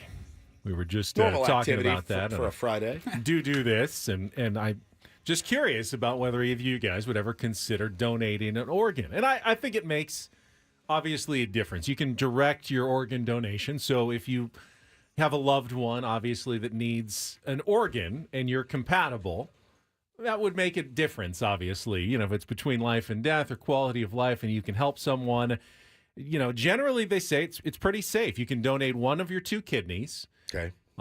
You can donate a segment of your liver, and your liver will grow back almost to its original size if you donate that. You can also donate 1 lobe of your lung, part of your pancreas, or part of your intestine, although those don't grow back. You'd have to just live without part of your organs. But those are the things you can living donate to another person without, you know, obviously, you know, heart transplant, things like that, that requires the donor to have passed away already. But those are things you can donate. And while people do, you know, donate those to loved ones who are in need, there are people who actually just donate organs to strangers as well and are just volunteer. I would like to donate my kidney or part of my liver to someone who needs it. Whoever needs it, whoever I'm compatible with. And I must say, might be one of the most selfless acts imaginable, to give an actual part of yourself to someone you don't know to help them live longer or a better life. Yeah, it's a really easy call if it's my son that needs one or my wife that needs one or I would give something for one of you guys. I would. And I think if Ben I don't know that I want anything. If I had to donate something to you and I could you wouldn't take it because I would lord it over you for the rest of your life. Look at it. He's so flustered. Jesus. He lost his headphones. Kez 5.0 says, imagine needing a liver and they tell you only Woods' liver is available. Like, no, I'm good. Joe says, my dad had a double lung transplant, lived an additional 10 years, was able to help coach my now 14-year-old through T-ball, see my 11-year-old be born. I'm so thankful for that. You know, obviously it's like selfless an act as you can possibly imagine. No question. No question. I mean, I'm queasy about donating blood. I get a little queasy myself. An organ, obviously, and, you know, I looked into it, and you know, you're probably going to be out of work for a little while. You don't have to pay anything. That sounds good. Usually the recipient's insurance covers everything. So there's no cost to you to donate an organ unless, obviously, you need to take some vacation time. You know, recovery could be a few days, you know, a week or 2, depending on, you know, how the procedure goes and everything. Hey, Adam, it's Woodsy. I just want to let you know I'm donating my kidney to a stranger. And I will be out of work. Okay. Can you imagine the boss who has to try to say no to that? Right. Yeah, this person in town. Wait, didn't you donate your kidney last year and the year before that as well, Woods? Just to get out of work. Wait, aren't the Deftones in town tonight? Adam says, can you take the broadcast equipment to the hospital? Just, hey, guys, it's Woodsy. Just gave my kidney. I mean, I would like actually to give you part of my body so then I could lord it over you, just to watch you. Then I'm going to have to give you back part of mine. He would be so mad. What if I was his only match? He'd be like, I'd rather be dead. I would rather suffer the consequences. But no, man, this Big Mike cat seems like a really, really good guy. What a terrible feeling.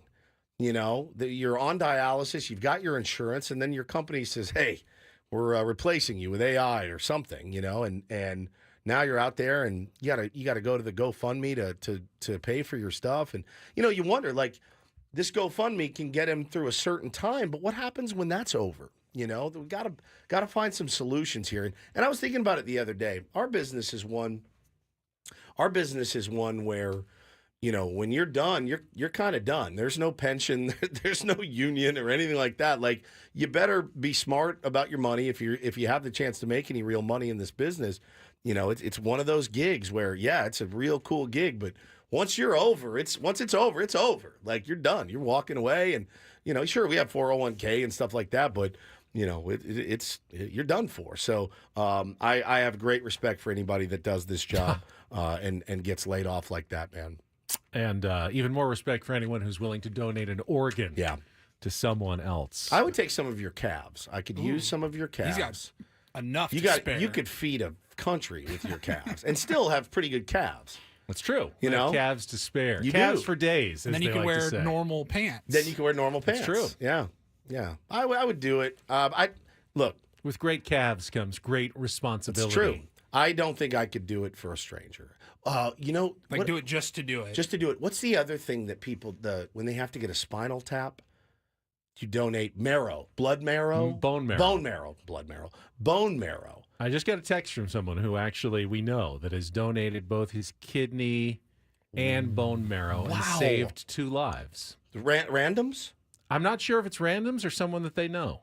Bone marrow donation flips me out too. Like if somebody says, "Hey Woodsy, you're the only match." Okay, they have to do a spinal tap on you. May have to follow up on this text, but let's check traffic, and then we'll be right back here with more Ben and Woods on 97.3 The Fan. From the 97.3 The Fan Traffic Center, here's Kelly Danick. Not too bad of a ride on our roads, guys. Just one problem. Cordell and Cordell traffic cam shows a collision involving a car and a motorcycle. North 805 before Balboa. They're in the center divide.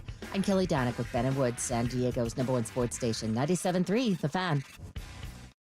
All right, so we may have to reach out and hear the story of someone who has actually donated an organ here a little bit later. Yeah, so, Adam says you can, when you pass away, have your eyeballs donated. I have all that stuff. So if I get in a wreck and they can harvest my organs, to have at it. I don't know how much you want them, but I'm going to call this person 8 o'clock. Yeah, if they're If available, if they're I would willing love to talk about it. I would love to hear that story. Texting them right now On the air coming up. Also have Evan Drellich, who's going to join us at 8:35, and we'll talk some more baseball. See if he'll come on at like 9. Paul. So there was a report out yesterday that the Chicago Cubs may be interested in trading Cody Bellinger. Did you see this? I did. I was surprised. I thought that they wanted him back, but apparently they may not have future plans for Cody Bellinger. And I immediately saw Padres fans jumping on this. Like, is there a package the Padres could put together for Cody Bellinger? Would you even want to put together a package for Cody Bellinger, Woods? How did he do last year? Decent. Did he get hurt again? Yeah, let's see. His last season, he hit .266, just 18 home runs. Still an above-average offensive player, 2.2 WAR. Played in... Yeah, it was. I only had 516 at bats, so he played most of the season. Yeah. Missed a little bit of time, but he is only. I'm surprised. He's only 29, so he's still kind of in the prime of his career, and he's making what $27 million a year. Scratch, buddy. Quite a lot of money. God. No, pass. You're gonna pass. Yeah. It has nothing to do with it. I think the suggestions that I saw were, they wanted to send money back to the Cubs. Cubs want to do this. They're trying to save money. Yeah. You wouldn't trade if Cody Bellinger were cheap. No one would trade Cody Bellinger. Right. He's a good enough player that you wouldn't trade him. The only reason that you don't want Cody Bellinger on your team is he's just too expensive for what he's producing.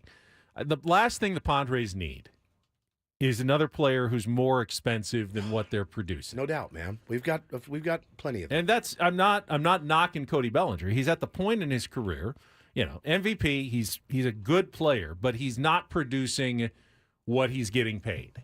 And the Padres do not need any more players because as they go forward, they're going to have some guys who are clearly not going to produce what they're paid. Even at some point Manny is going to be paid way more than he's producing. Bogarts may already be paid more than what he is producing for the Padres. Darvish, I thought he was a steal even last year when he was missing some time, certainly in the playoffs, but at some point when he's 40, 41, they're going to be paying him more than he's producing. When you have too many guys that you're paying more than they are producing, it's not a good recipe for overall roster success. So, yeah, I'm a pass on Cody Bellinger. Yeah, reading this right here, there's just no way. He guaranteed himself. He can opt in every year. Every year, yeah. So here on out, Cody Bellinger will either cost $32.5 for 1 year or $52.5 for 2 years. That's a good hard no. I don't think that's a fit here in San Diego. Decent player, decent, but yeah, no thanks. Who wants that contract? Well, if You're there's unloading. if there's a team that's in a better financial situation that really needs a guy who can play, outfield or first base, he can do both. It's not the worst guy to have. I mean, you might consider that. The cost is just insane. Again, I don't think the Padres are in a position to take on another high-priced player that you can't really expect to put up MVP type seasons at this point. I mean, and yeah, people are asking in the chat, will Chicago pay some of his salary? Yeah, I would assume that they would eat some of it, but I don't know. He's not so bad that you have to like give him away for nothing. He still had a 2.2 WAR last year. Not a great season. Yeah, but 111 OPS plus. Yeah. I mean, but again, you're talking serious cash for that guy. I mean, first, what I'm seeing a lot of every single day is some of the guys that are potentially trade targets for the San Diego Padres. Cronenworth is mentioned quite a bit. Again, I don't know why I feel like at $11 million, is that what he makes next year? 11 million, maybe 12. You put Crony at second base and leave him at second base all year. I think you can get fairly comparable value there. No, for $12 million. I mean, it's where he gets screwed is when he plays first, when he plays second. I think if Cronenworth is your second baseman going into next season at $12 million, it's not ideal, but it's also not the worst thing you've ever heard. Right. It falls somewhere in the middle, and you do need more. That does prevent production. you from going out and acquiring a first baseman, probably, because whereas Luis Arraez is going to play. Correct. So you factor that in. You're right. Jake Cronenworth is a decent player, especially at second base. He's not a roster drain on you. Now, first base, it's a little iffier. Yeah. It doesn't crush my soul like other contracts on the team do. You know what I mean? It just doesn't. And maybe it's because we like Jake or whatever, but I do think I think he obviously needs to have a better second half than he did this year. And needs to figure it out a little bit. But at second base, I think, his value is a little bit better, and it's a little bit more, you can wear it a little bit more at $11, $12 million. And, at Cody Bellinger's price tag, I think I'd rather have Jurickson Profar, honestly. Probably not that much. Quite a bit less. Quite a bit less, yeah. Yeah, fair. So if that's the decision, not a hard decision for me. It's Profar. You may not get exactly the same production. Bellinger didn't produce as much as Profar did last year. I don't know if that'll be the case next year, but you got the intangibles with Profar, the built-in clubhouse presence that he already is. That's much more valuable to the Padres than anything you can probably hope to get for a more expensive Cody Bellinger. Yeah, so, I agree. Yeah, it's a no. I agree. It's a no for me. Would you do inflated contract for inflated contract? Bellinger for Xander Bogaerts, but Xander's got a no trade. He can veto anything you do. So I'd consider that, especially considering Bellinger's deal isn't as extended, but I don't think the Cubs would go for that. Yeah, Kyle nails this. He says Cronenworth should not be traded for his entire contract. $11 million is proper value. Maybe a tiny overpay. I guess ask yourself if Hassan Kim will sign more than 7 years, $80 million this offseason. Yeah, I mean, if that happens, Crony's fine. He posts. He does a lot of things right. He's not hitting the ball as well as I think he would like to or we would like him to. You don't feel like it's because he's past his prime, though? No, I don't feel like he kills you. Something could click in, and Jake could have another really good offensive season or two, and all of a sudden he becomes a steal. Jake could still be a bargain going forward. I don't think that's not out of the question at all. And what it boils down, I'm a big Jake Cronenworth fan, but I'm also a big fan of trying to win the World Series. And if you do what you have to do to get guys, there's really, for me, I'm not super emotional about a lot of players. Like, yeah, it would bum me out to see certain players get traded, but I'm also, a realist. And if it helps the team win a World Series, it ain't show friends, right? It's show business. So you got to do what you got to do. All right, so is our organ donors all set for our next segment? They'll be next. Next, right, okay, good. So we're going to talk with our friend Mark Neville, who runs the Holiday Bowl Sports San Diego, the Rady Children's Basketball Tournament, which is coming up next week as well. So it's kind of timely. He can come on, talk about that, and we can ask him about donating a kidney and bone marrow as well with Ben and Woods coming up next on San Diego's #1 sports station, 97.3 The Fan.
Way home on a Friday, Ben and Woods, 97.3 The Fan. Been a fun morning so far. By fun, I mean miserable. I had a nose ring stuck in my, a fake one, and it really burrowed in there. And I was worried I wasn't going to get it out. We had to get pliers and an engineer, and they got it out. And there's a video out on our social medias. I'm getting dragged. My wife dragged me for it. I still have my diamond stud in. God, you look good. You really look good. I think it's giving you a whole new aura. I'm Woodsy. That's Paul Reindl, the executive producer. Ben Higgins, your friendly neighborhood sports anchor, who just got a text. We're talking about a DJ in Georgia who lost his job and needs a kidney transplant. We're just talking about, hey, would you ever donate an organ? And one of our listeners texted into Ben. Yep, and we've got Mark Neville on the line right now. He's the CEO of San Diego Sports. They run the DirecTV Holiday Bowl coming up next month, and the Rady Children's Invitational, which is next week. They just had a big announcement about next year's field as well. But I understand, Mark, that you are an organ donor. That's absolutely amazing. Good morning. Good morning, Ben and Woods. And by the way, if you recall, about a year ago, it was almost the Ben and Woods Holiday Bowl. I do remember. It was so close. We were so close, just right on the cusp the of a 1 deal. yard line. How much were we outbid in our $100 By DirecTV? Yeah, I know. Yeah, DirecTV got you by a few bucks. Yeah. Just a few bucks. That's too bad. So tell us about why, what was the impetus for the organ donation, and what did you donate? So back in 2006, and I was on the bone marrow registry for a long time, and then I all of a sudden got a call, and I was like this 1 in 5 million match with a baby who had a disease and he needed a marrow transplant. Did that, awesome experience, and I'm still in touch with the family, and in fact, the boy who I donated the bone marrow to was at the Rady Children's Invitational last year. Wow. And then I got in 2019. No, it was late 2018. I got saw a Facebook post that our babysitter was in need of a kidney transplant. Her doctor told her that she wasn't going to survive the waiting list, needed to find a living donor. Wow. At that time, I didn't even know you could donate a kidney when you were alive. And so that was kind of news to me, but I threw my hat in the ring and said, if I'll be checked out and see if I can. It was the match for bone marrow was so rare, like 1 in 5 million. So I thought it'd be something similar for this.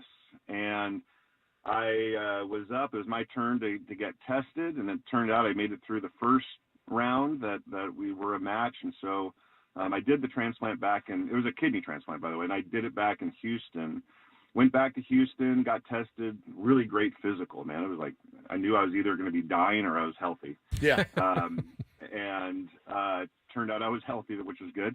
And I was a match. And then I learned a lot about it. I did the transplant March 21st, 2019. Tasha, she was our babysitter, awesome woman. Best experience of my life. Became pretty passionate about living organ donation and spreading the word about it. I heard a stat one time, and this number changes quite a bit, but in the United States, there's about 100,000 people who are on the waiting list for a kidney. And if just 1 in 10,000 people who were healthy enough and willing, and just 1 in 10,000 people donated a kidney, there would be no waiting list. Wow. And of course, I look at that and I'm like, okay, I had like the best experience of my life, hugely impactful. It helped somebody. Why wouldn't people want to do this? Yeah. And so, I become pretty passionate about it. Sports San Diego has gotten involved with it as well. We honor those who have passed and have donated kidneys. And it's really important that everyone has their dot on that driver's license, so that when they pass away. And I've gotten to know a lot of people. We have some great transplant centers here in San Diego with Sharp and UC San Diego, and then Scripps has a transplant center as well. They do it at Rady Children's Hospital. Again, super important, and so to me, it's kind of, it's hard. It's just because a lot of people like me don't know that you could even do this. Yeah. And it was an awesome experience, and obviously I have this connection with Tasha now that is really great, and she's doing wonderfully. She's living a great life back in Houston, Texas, and it's awesome. That's awesome. incredible, man. Just incredible. As far as the bone marrow registry goes, do you go get tested and then they just like keep yours on file? Put you in the database. Put you in the database. And what is that process like? Because I was talking about it on the air. I was like, man, it just always sounded scary to me. Yeah. That's also another thing that's really interesting. So a lot of people are in that database, and it's hard to match bone marrow. For the boy who I donated to, and he's actually just up in Huntington Beach. It was like they told me it was like 1 in 5 million match. 11 of the 12 markers matched, and he's doing great. It was awesome. The process was, they have different ways they can do it. It doesn't have to be. Mine was where they kind of go into your bone and like above your butt, and kind of extract the marrow. And I will tell you, you hear people saying how painful it was. And look, I'm a wimp, man. I don't like pain, right? But it was not bad at all. I was like a little stiff, and so I've heard stories of people that, they get called to do it and then they kind of just don't, because you panic, fear of the pain and stuff in it. And it really isn't that bad at all. Okay, it's good to know. And same thing with the kidney. The kidney, I really, the whole time, and it was a laparoscopic surgery. It was like, my wife and I, she had, our girls had cesarean section. They were born by cesarean section. And my wife and I now have matching scars, for the kidney donation. But it was an awesome experience. If I can, there's one resource that I really encourage people to check out. And if you're interested in learning more about donation and doing it and having the experience of your life, is kidneyregistry.org. And it's like a wealth of information there. It's awesome. And I mean this when I say this. I'll talk with anybody about it. If somebody, I'm fairly easy to get a hold of at Sports San Diego, and you go to sportssandiego.org or holidaybowl.com, and you'll navigate it in there, and you'll find my contact info. I'd be happy to talk with anybody about it. It's crazy Super too. We're talking to Mark Neville here, and it's pretty crazy. Like a lot of people would say, yeah, you know what, give me a test and sign me up and see if I'm a good fit. Kind of maybe in the back of your mind thinking, I probably won't be a fit. When that phone call comes and they're like, guess what, Mark, we're going to take your kidney now. How kind of jarring is that to you? Or are you feeling like, oh, okay, good. This is what I signed up for.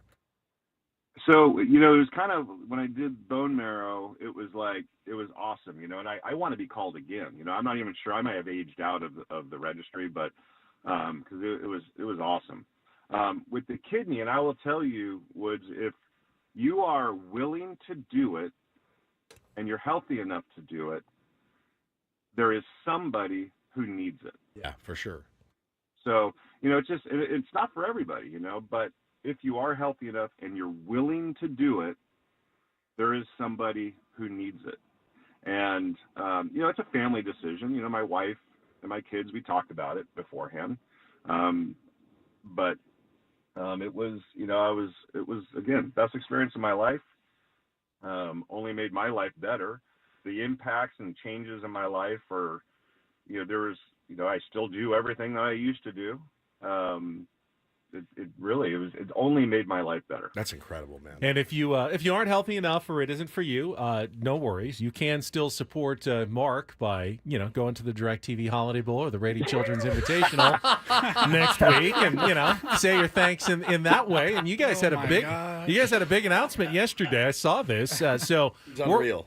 We're only a week away from this year's tournament at Lion Tree Arena, the four-team college basketball event that they just started a couple of years ago. But next year, you got a premium team coming to town. Yeah, we got one of the Blue Bloods. We got the Kansas Jayhawks coming to town. It's fun that this is the second. We haven't even had our second annual event. It's next week. We've been sold out for 2.5 months now. We have a rematch of the Final Four with Purdue and NC State, and then we got BYU and Ole Miss filling out the card, if you will, and to get the teams that we got next year with Kansas and Wisconsin and Providence and Florida. I think 3 of those teams are in the top 25 right now.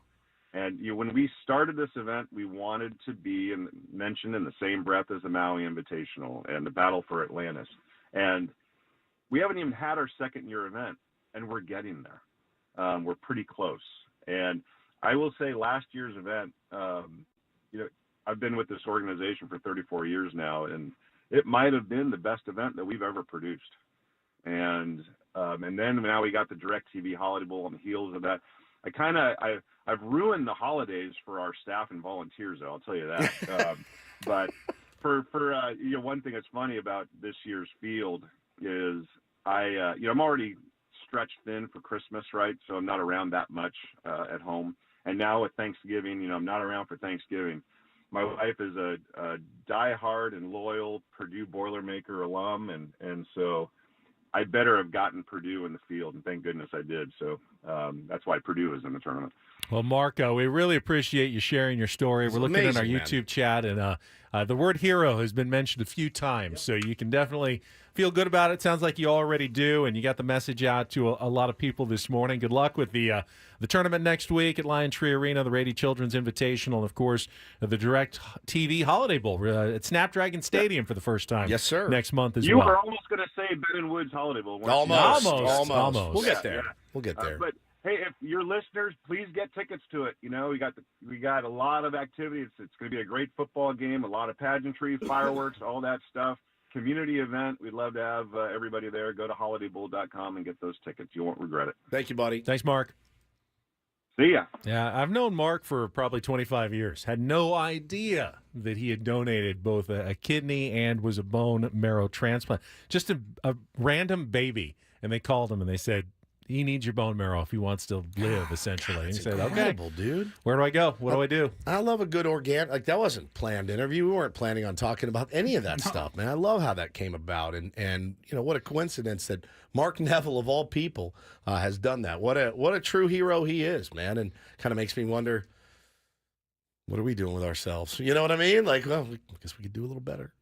We're spreading the message of that's always Ben's fallback. Well, I'm not going to donate, but I'll get the message out there. It's I did my part. It's like donating. We do what we can without needles and knives. Well, I think you can. I think what his point is that you can do more. I guess yes, I do understand the point. I do get it. I totally get it.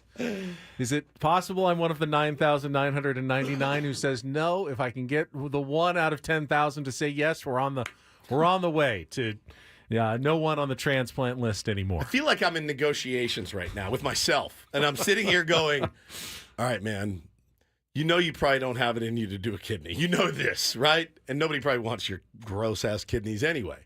But I figure bone marrow is something we could all do. Are you sold on that it doesn't hurt much? Not totally. Not totally. Just was said it was a little stiff. Can you knock me out? If you knock me out, you can do whatever you want to me. Because I won't know. I think they can knock you out, that part of it. It's the, afterwards, how much. No, I'm fine with being a little stiff. Yeah, you're okay Who with isn't? a little. Yeah, we're not going to be able to avoid it at this point anyway. That's so. true. All right, good stuff from Mark Neville. Appreciate that. We have Evan Drellich from The Athletic. Oh, my God, I'm so After stiff. no interviews for an entire week. Ben, did you just give bone marrow? Did you just give your bone marrow? Oh, my God, I'm so stiff, apparently. I knew that drop would come in handy someday.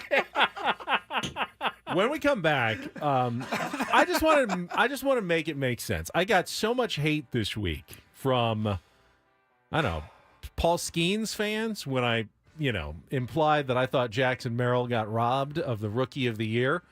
So the MVP voting that came out in the National League yesterday told a very different story. It sure did.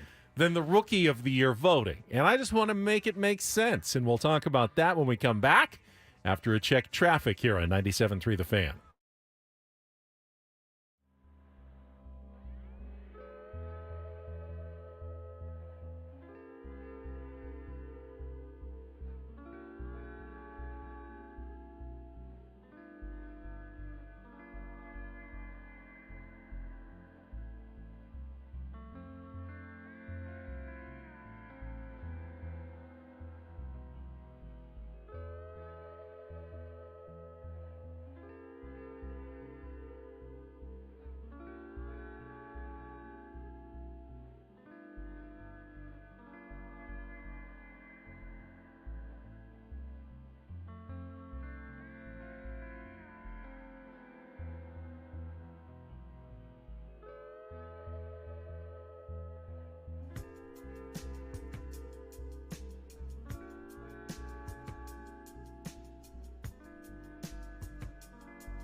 Hamul Casino.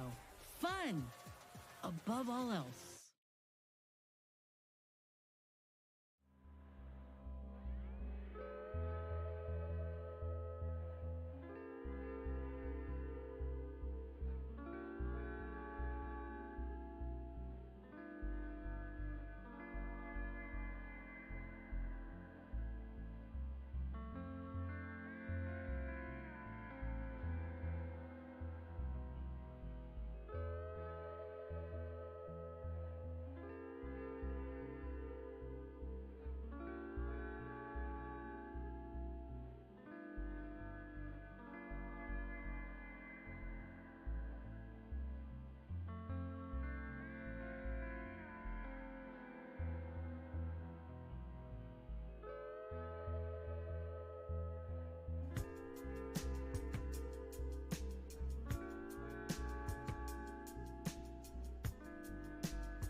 All right, here we go.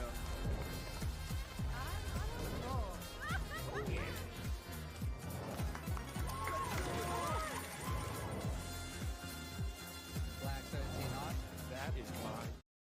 Mark in the chat wants to know, why do Padres fans take everything so personally? I think it's a good question, Mark. Don't all fan bases take things personally? That's what I was going to say. I've not met one fan base yet that is just the coolest, laid back, like, no, it's cool, bro. You guys don't want to spend money? That's fine. You want to give it the MVP to somebody that deserves it over our guy? That's cool. I love it. Mark, it is a feature of being a fan and a fan base. I agree. And, listen, there's truth to the little brother comments, right? There's a little bit of truth to it, because until you beat Big Brother for the ultimate prize, then you will be little brother. Fair enough. But the Pittsburgh Pirates are not Big Brother. They are definitely not in Big this Brother. equation. And they announced the results of the National League MVP voting yesterday. It doesn't really matter who wins. It really matters how many Padres received votes. And the answer to that question, and I've got to, I don't know if it's a record. I've got to imagine it's certainly a record for the Padres. They had 5 different players receiving MVP votes. Now, the baseball writers, they get to fill out a ballot 1 through 10. So, like, your first place guy gets 10 points, your last place guy gets 1 point, and they put it all together. It's almost like a college football poll. So you list your top 10 choices for a National League MVP. You write them in. Yep. You write them all in. You pick Turn your in your top ballot. 10, and then you rank them, Yeah, or you put rank them in order. You put them in order. Yeah. Okay. So 5 different Padres, starting with Dylan Cease, who got one 10th place vote. Okay. And then you had Luis Ariz, who got a 10th place vote and an 8th place vote. Okay. You had Manny Machado, who got a 10th, a 9th, a 7th, and a 6th place vote. Wow. You had Jurickson Profar, who got 2 10th place votes, 3 8th place votes, a 6th place vote, and a 4th place vote. Wow. And then you had the leading vote getter among all Padres by a wide margin, Jackson Merrill, who got 4 10th place votes, 5 9th place votes, 4 8th place votes, 1 7th place vote, 3 6th place votes, and 2 5th place votes, making him the number 9 choice overall, a top 10 vote getter in the National League Most Valuable Player Award This is ballot Jackson Merrill. in Hi, his Jackson. rookie season. A top 10 player It's great. in the National League. What an accomplishment for Jackson Merrill. He finished right between Ellie De La Cruz and Willie Adames in the National League MVP balloting. Some of the other players he finished ahead of: Matt Chapman, Zach Wheeler, Mookie Betts, Kyle Schwarber, Freddie Freeman, and way down the list with just one 8th place vote, Paul Skeens of the Pittsburgh Pirates. I love Paul Skeens. That was me. So I voted eighth just place. spent the last 3 days since they announced the Rookie of the Year wearing it from people who said I was a crybaby, that I thought Jackson Merrill got robbed of the National League Rookie of the Year award. I believe Ken Rosenthal said the same thing, and so did Brian Kenny. But in a vote of the same group of people, now they're different writers who vote for the different awards. Do we have too many writers? These writers clearly, by a wide margin, said, "Oh, Jackson Merrill had a much better season than Paul Skeens." So if Jackson, and more impact. If Jackson Merrill was a more valuable player and had a better season than Paul Skeens, why didn't he win the Rookie of the Year award? He was the most decorated rookie on that MVP slate. Yeah, got the most votes for a rookie. Wouldn't it stand to reason that if you get the most MVP, most valuable player votes, then you would get the Rookie of the Year? I would think so, but apparently not. Is it? Did you just have the wrong writers? If they had a different, if like the MVP voters had voted for Rookie of the Year and vice versa, would Paul Skeens have done better in the MVP vote, but Jackson Merrill would have won Rookie of the Year? I don't totally understand what the different criteria would be between Rookie of the Year and ranking your best players on an MVP ballot. I would think it would be the same criteria. Sure. Why don't all baseball writers vote for the same awards? I don't know what the process is. Yeah. I think they want you to really focus in. Like if they ask you to vote on every award, like every year, that's probably too much work to put in. Like, okay, I have to research every player for the MVP, every Cy Young possibility, every Rookie of the Year possibility, every Manager of the Year. So they only pick 2 in each city, like 2 National League writers from each city. So 15 cities, that's 30 votes. And they really can then do like serious research on that one award every year. And it rotates around. You vote for a different award every single year if you're in the Writers Association. But this group of writers, the ones that had the NL MVP vote, made it pretty clear that Jackson Merrill was far ahead of Paul Skeens. Yeah. But the ones who had the Rookie of the Year vote went the other way, and it was pretty lopsided in favor of Paul Skeens. Such is life, I don't man. get it. Such is the life of a Padres fan. It's fine. It's fine. It's not, But I mean, we're I gonna see miss people out. saying, "Yeah, we're biased or East Coast biased," but these are it's not like it's a bunch of West Coast writers who vote for MVP. It's a bunch of East Coast writers who were voting for MVP, and they all said, "Oh no, Jackson Merrill by a wide margin." So that, I mean, you can say bias, but these have the same biases, and they picked Jackson Merrill. Yeah, so I love Paul Skeens. I do. Maybe they just wanted Paul Skeens to win the award. There is a theory about that. There is a theory. There's all kinds of, you can get pretty deep in the weeds. I got some buddies that had a theory. Livy Dunn is a tops athlete, as is Paul Skeens.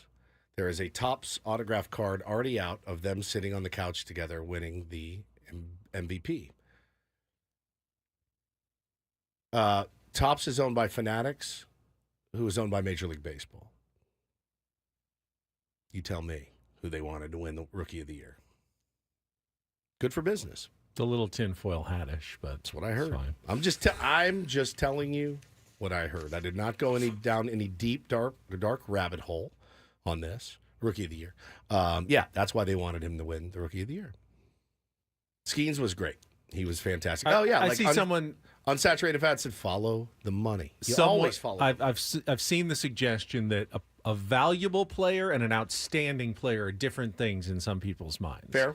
Like nothing Paul Skeens did was that valuable because the Pirates were irrelevant. But he was outstanding. He had an outstanding season, and they voted for good the most outstanding rookie.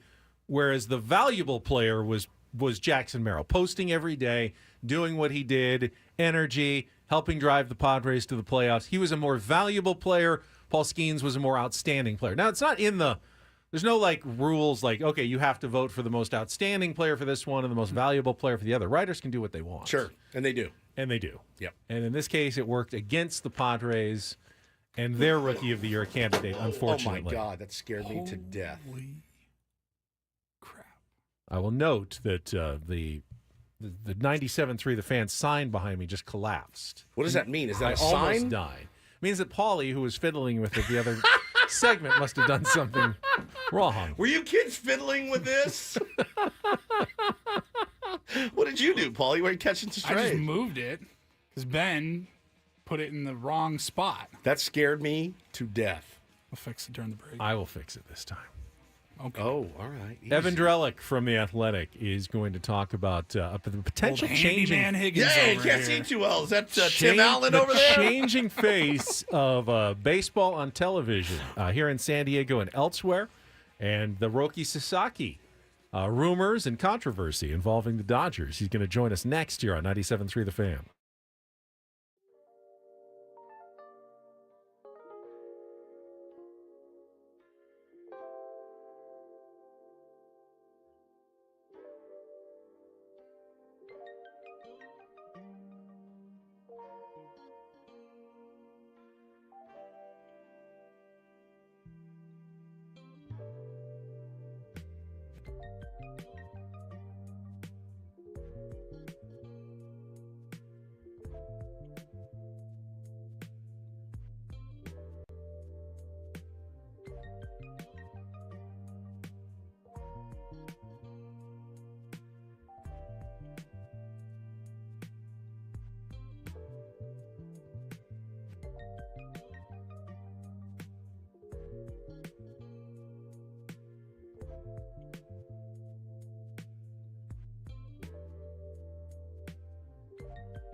has requested and been granted his release by the New York Giants. So, bad draft pick there. Danny Didn't work out. Dimes.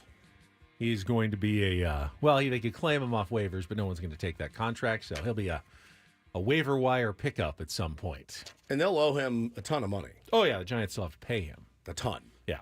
But they benched him. Weren't going to pick up his option, his rookie contract option next year. So they're just speeding up the process. Yep. We will speed up our process and move on to our interview. We've got Evan Drellich from The Athletic going to talk some baseball with us right after this check of traffic on 97.3 The Fan. From the 97.3 The Fan Traffic Center, here's Kelly Danick. Just a few things to mention here. One is a stalled car on northbound 5 before the 163. It's in the center divide. Also collision on northbound 125 at the West 52 connector ramp. In the North County, collision reported on the Via Rancho Parkway off-ramp southbound 15. I'm Kelly Danick with Ben & Woods, San Diego's #1 sports station, 97.3 The Fan. You know me, Woods. I'm frugal, as it were. Yes. I don't like to subscribe to things, but one thing that I do subscribe to and actually pay for, because it is worth it, is my subscription to The Athletic. 100%. There's just too much good content, and included in that great content is their terrific senior MLB writer, Evan Drellich, who is joining us right now on 97.3 The Fan. Evan, it's good to talk to you in the offseason. How have you been?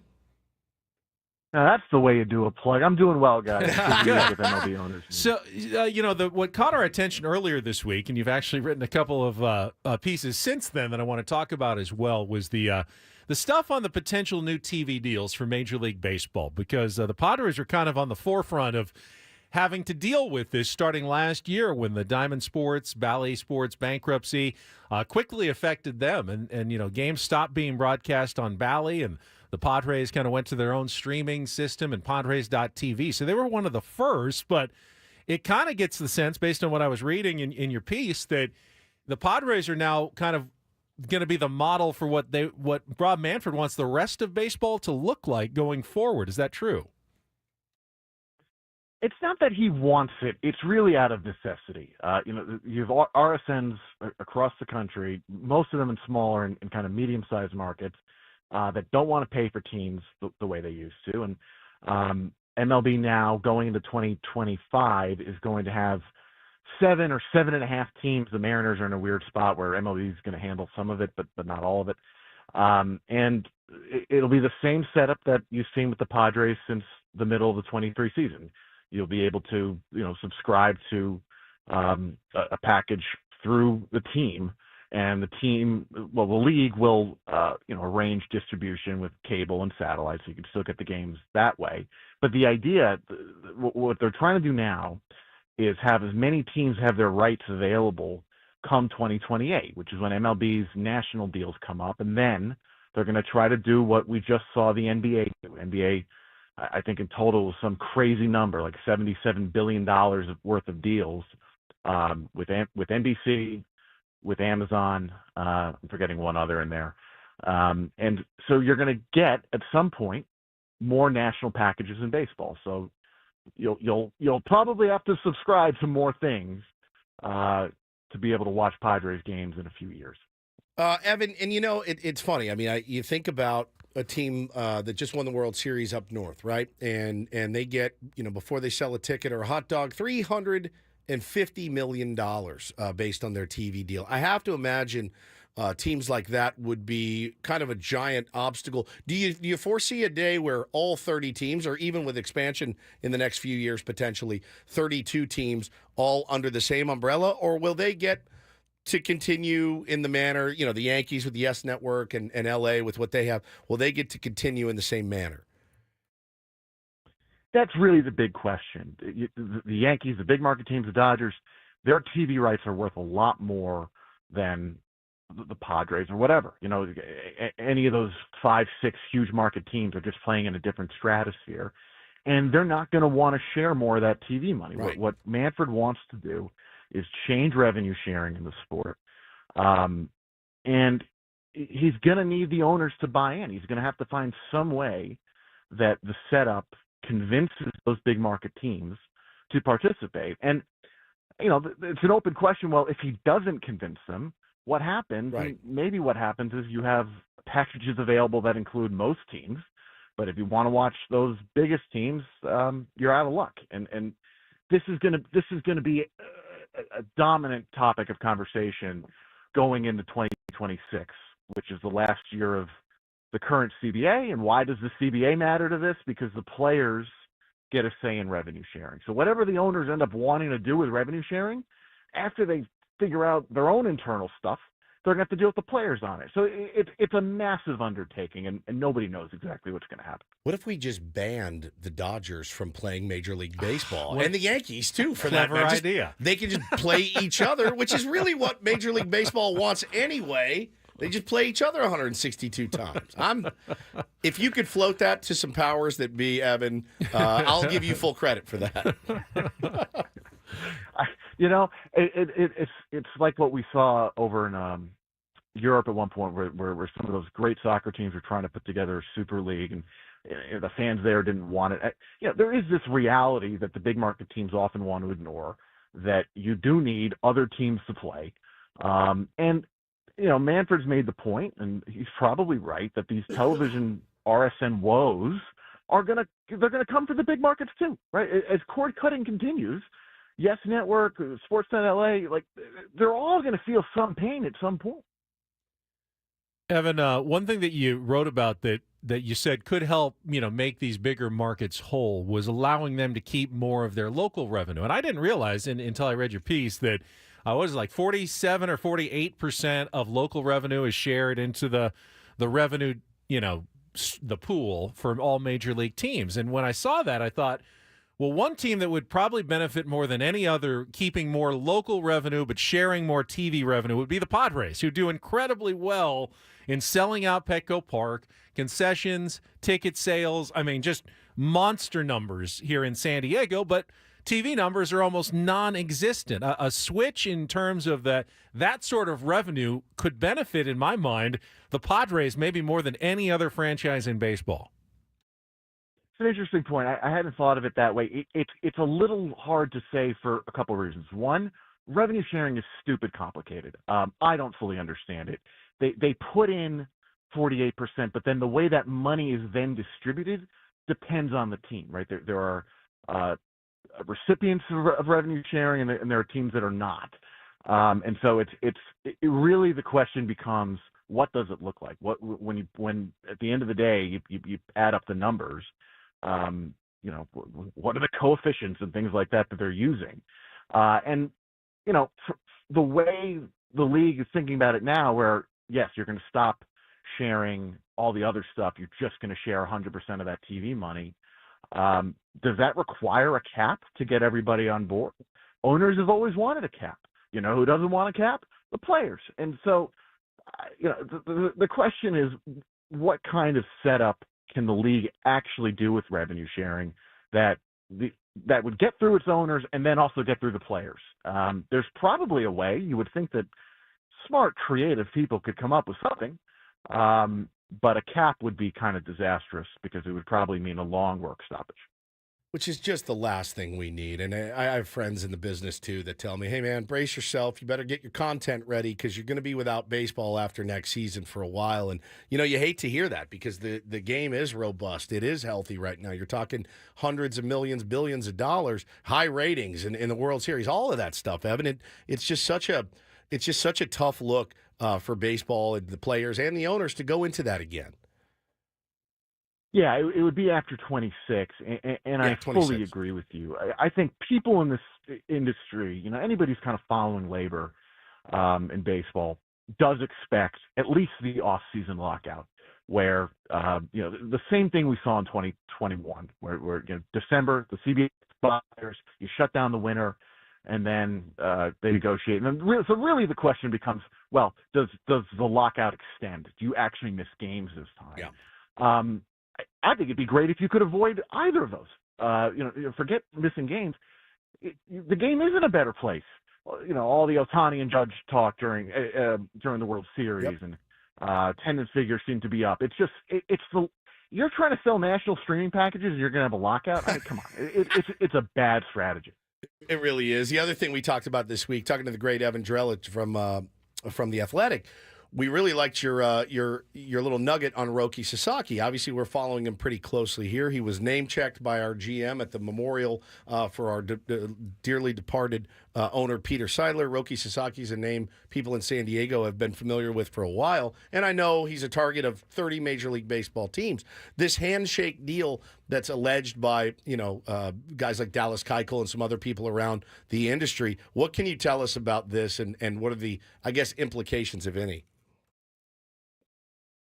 Look, it's something that is a rumor, right? There's really no other way to describe it. It is a rumor now that Sasaki's agent and both the commissioner have addressed, so that kind of allows it to enter more of a public sphere. There's no evidence that there's a deal there, but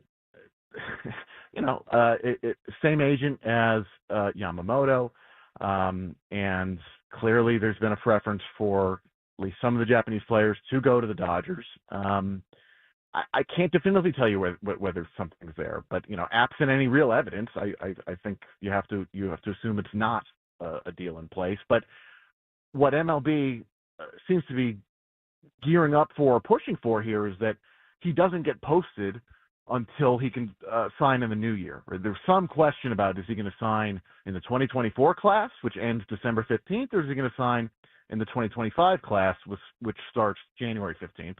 And Manfred said that he expects it's going to be the January class. And doing that kind of levels the playing field. The Dodgers have the most money left in the 2024 class. They're going to have at the very bottom in the 2025 class. So I think baseball being the commissioner's office, realizes that if he were to get posted in this 2024 class and he did sign with the Dodgers, you would just have so much kicking and screaming that you just can't have it. You got to have this get done in the fresh class where everybody's got all their money available.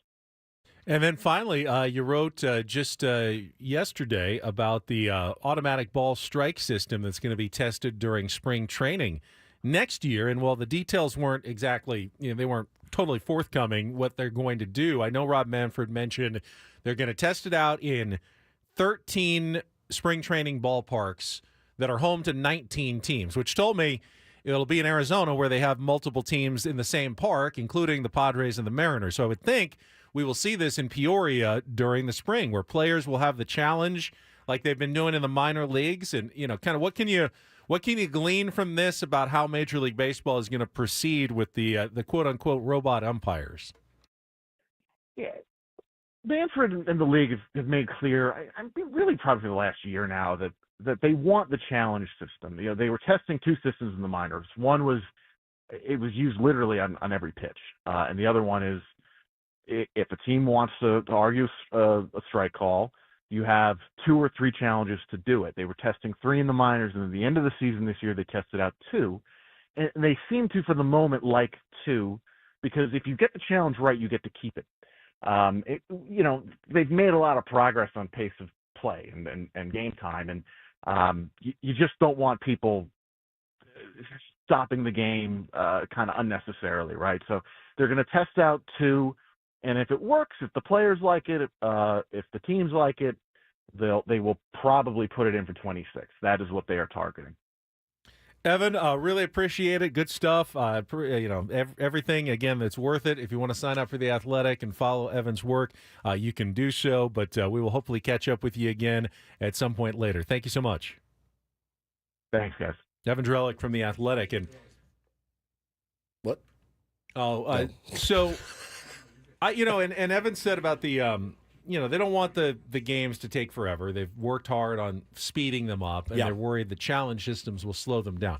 I don't care. I don't think you care either, Woods, how long the games are, if it's always compelling and entertaining. Yeah, for sure. And a challenge system is compelling. It's really compelling. It is. Let's just imagine it in your mind, all the different variables that go in. Let's say they do 2 challenges per game per team. You keep them if they're right.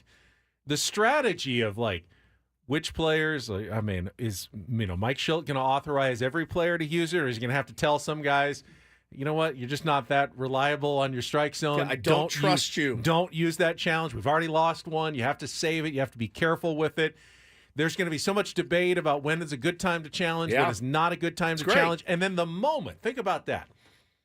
3-2 pitch, bases loaded, 2 outs. Ball is right on the edge of the zone. And the batter, it's called strike 3, but the batter taps his head. Everybody in the stadium, everybody on TV holds their breath for the next 10 seconds as they go back to the tape and the system plays, and it's probably on the jumbo board at the stadium. It's on television, and you see it. Oh, no, wait, it was a half inch outside. That's ball 4. It's a run coming home to score. Yep. It's going to be a theatrical, exciting moment in a baseball game. Well, this is a way to add to the drama of Major League Baseball. This is a win-win. And most importantly, it's accuracy. And it's accuracy. And it's you take the emotion out, some of the emotion out of it. How many times have we seen umpires get their panties in a bunch because somebody looks at them, shakes their head, and then they start getting calls of, 2 balls off the plate. Like, it takes those guys out of it. The Doug Eddings of the world, the emotional guys. They're like, I don't like you, so I'm gonna call up, out, down, in. I'm calling all of it because I don't like you. Right? And that happens. And we've seen it. If you watch enough baseball, you know those guys. So it's really good stuff from Evan as usual. I highly recommend, too. Get his book, Winning Fixes Everything. I read it. It's about the Astros stuff. It's really in-depth about how they built that organization, not just the cheating scandal, but, it is just such an easy read. So get Winning Fixes Everything. He's really good, He man. is phenomenal. I don't think he gets enough credit. No, he doesn't. As far as the baseball guys go, we always say Passan's obviously the best. Yeah. And, we love Jesse Rogers, kind of Jeff Passan 2.0. Drellich. Evan is ridiculous. really good. The only problem is we only have him on when it's like about lockouts Yeah. and labor negotiations and stuff because he's so good on that investigative aspect. He's also a handsome fellow with a well-trimmed beard. He is handsome. Like, it looks good on him. Yep, it does. A little jealous. Yep, same. I have this patchy beard. Smart, handsome. Got it all. Yeah. He's a good follow Yep, for sure. he is. All right, we've got 1 hour to go. Still coming up, we've got Paulie with his Ryle report, including a new format for the NBA All-Star Game that I think, Woods, you might find kind of intriguing. They're interesting. Always messing with There's this. some pettiness and chippiness involved, Okay, which good. you always like. And then my college football lineup, possibly in Papa Roach voice. We'll see. And I think Annie's going to make an appearance on a little crossover later. All in our final hour of Ben and Woods on the Fan.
Final hour of Ben and Woods of the week.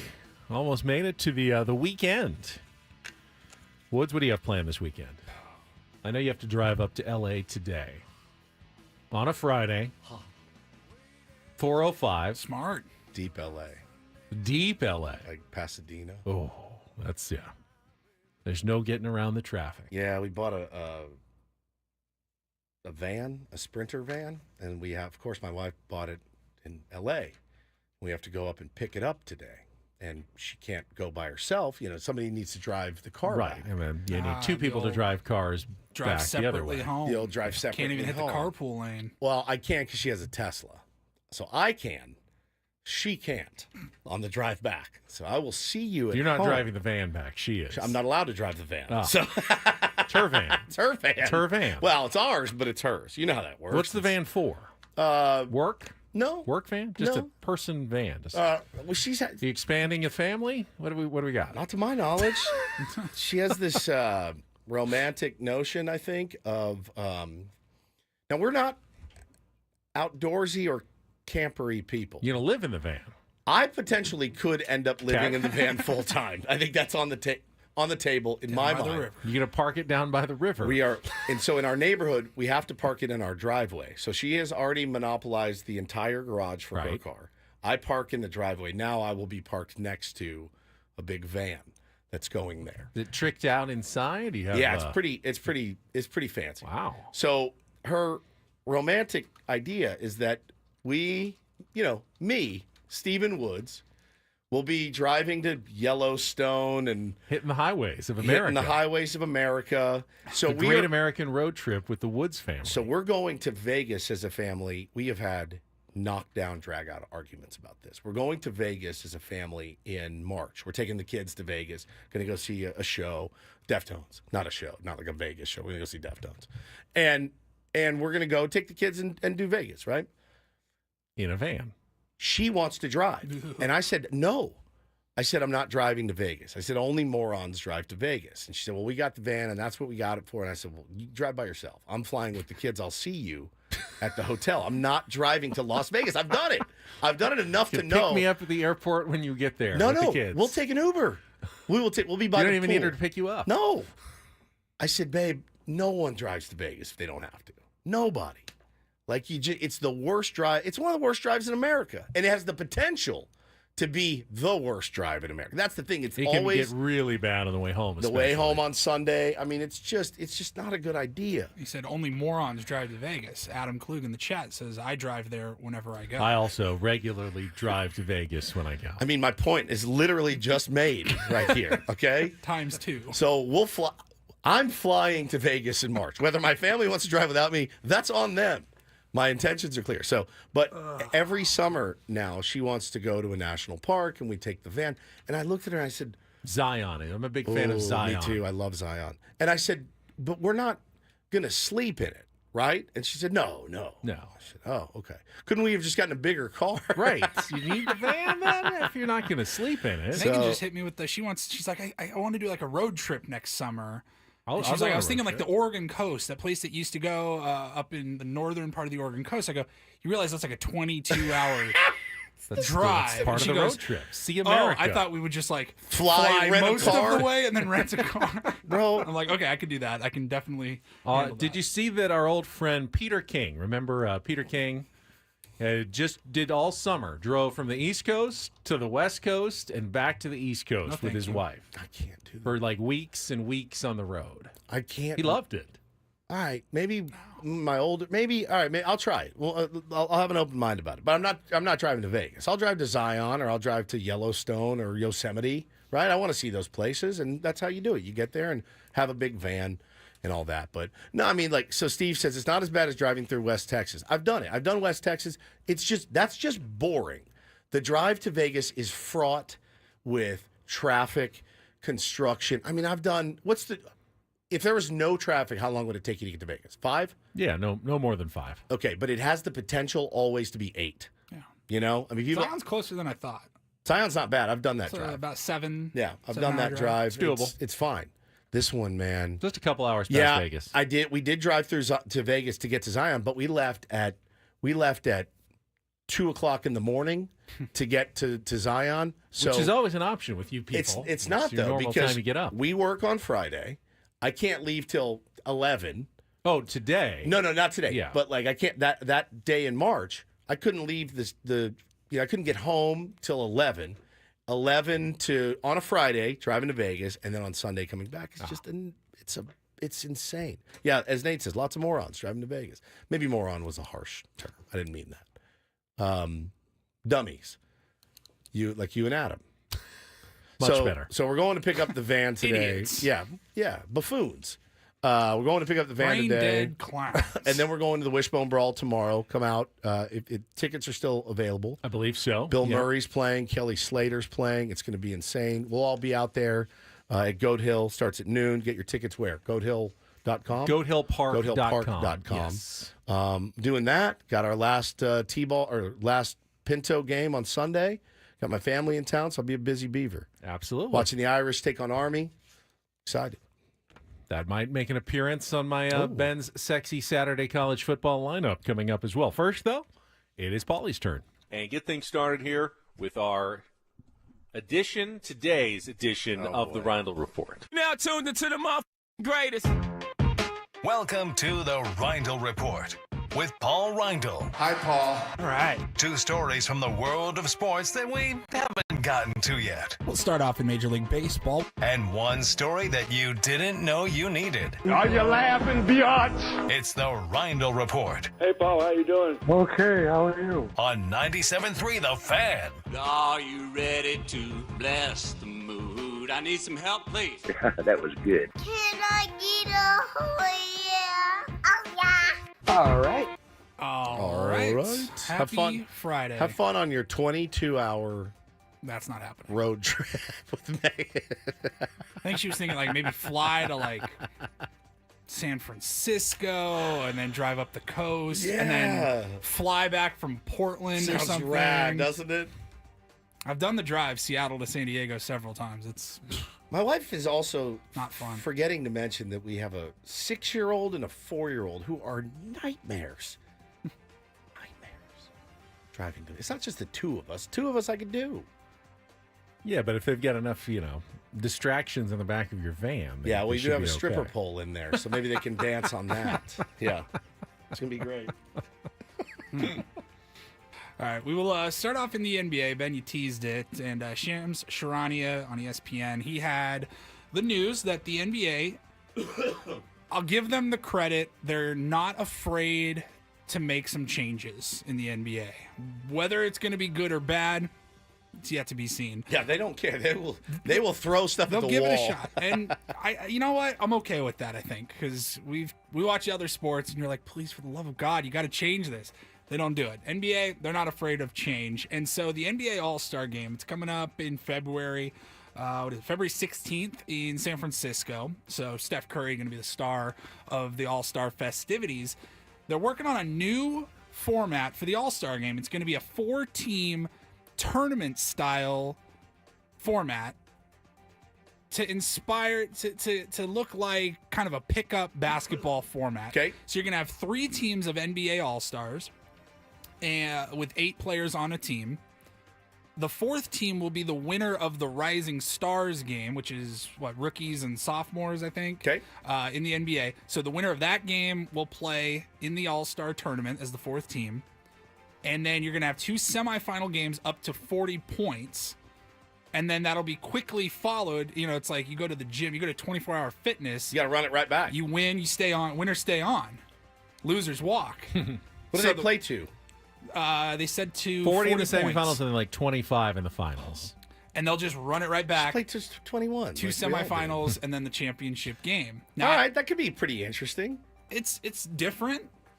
Nobody's there to watch like a competitive. I think no one cares basketball about game. like conferences anymore. The idea of mixing up the teams is fine, but what this really is intriguing. So, you guys remember the WNBA All-Star game that they just had when it was the WNBA All-Stars against the Olympic team? Yeah. Right. That actually had like some stakes to it. Like the Olympic team didn't want to get embarrassed by the other WNBA stars. They lost to like the WNBA stars. I can imagine where if like the rookies get to play against the All-Stars. 100%. I mean, they're going to go. They're going to balls go. out, man. They're going to go hard. Yep. I mean, that's going to inspire everybody to have to play a little bit harder, knowing you don't want to get shown up by the rookies. So you have to play hard enough to actually beat them, which is going to increase, I think, the quality of play and effort in the NBA All-Star game, which has always been the biggest issue. It's alley-oop, alley-oop, alley-oop, and it gets tiring after a while. Boring. Shams did not say any details on like how the teams would be selected. They've switched that up several times over the years. Yeah. You get 3 captains makes sense. Voted as an all-star, but then they do the draft style thing inside the NBA sometime a couple of weeks before the all-star game weekend. But I love the idea of, you got 3 teams of 8 full of NBA all-stars, and then you get 3 captains. I love the idea of just like you ran it in middle school or whatever, like, all right, I got LeBron. All right, I got Steph. I got Luka. There's always hard feelings by the person who's picked last, which is also part of the appeal and drama. I wasn't picked last. What makes you think I was picked last? I wasn't picked first. That's for I was always sure. in the middle of the pack. Well, we'll take Woodsy. I was kind of ahead of like 4 or 5 other people. Out of 8? Generally. No. Like on the playground. Like when 10. When everyone was out there. 2 captains leaves 8 other people. Right. So then when you weren't first pick. I was like 5th, 6th or 7th. Like so second to last. Yeah. Not last. Second to last. Third to last. Okay. Is it because you were tall? I wasn't that tall. Did you have any basketball skills? No. Oh. But there were always someone who had less. Fair. All right. Next up, not really a story per se here, but I wanted to get your guys' thoughts. Colorado two-way superstar Travis Hunter. He said he's for sure, quote, for sure entering the NFL draft. Very well could win the Heisman. Been there, 2 years now? 3 years? 2? Just 2 years. Makes sense. Go to the NFL. But is he going to enter the NFL as a two-way player? If you how does that impact his draft stock, do you think? Do you think he can tell NFL teams, I did it in college, of course I want to do it in the NFL, or does he have to pick one? I mean, look at Shohei Ohtani. He's doing it. Is he truly a unicorn like that where he can do both? Part of me says if you go to the NFL, you got to pick one or the other. It's so advanced, complicated that there's no way you could. Have we seen regular two-way players in the NFL before? Dion did it. Dion was as close as there was. I was in Dallas at the time. It was the only one I could think of. It was badass when he did it. But it was so cool. It really was. It's not like college football is that different of a game than the NFL. I mean, it is, faster. but he's out there every play. Yeah, he's out there every play. And he's conditioned. He's conditioned for it. Yeah.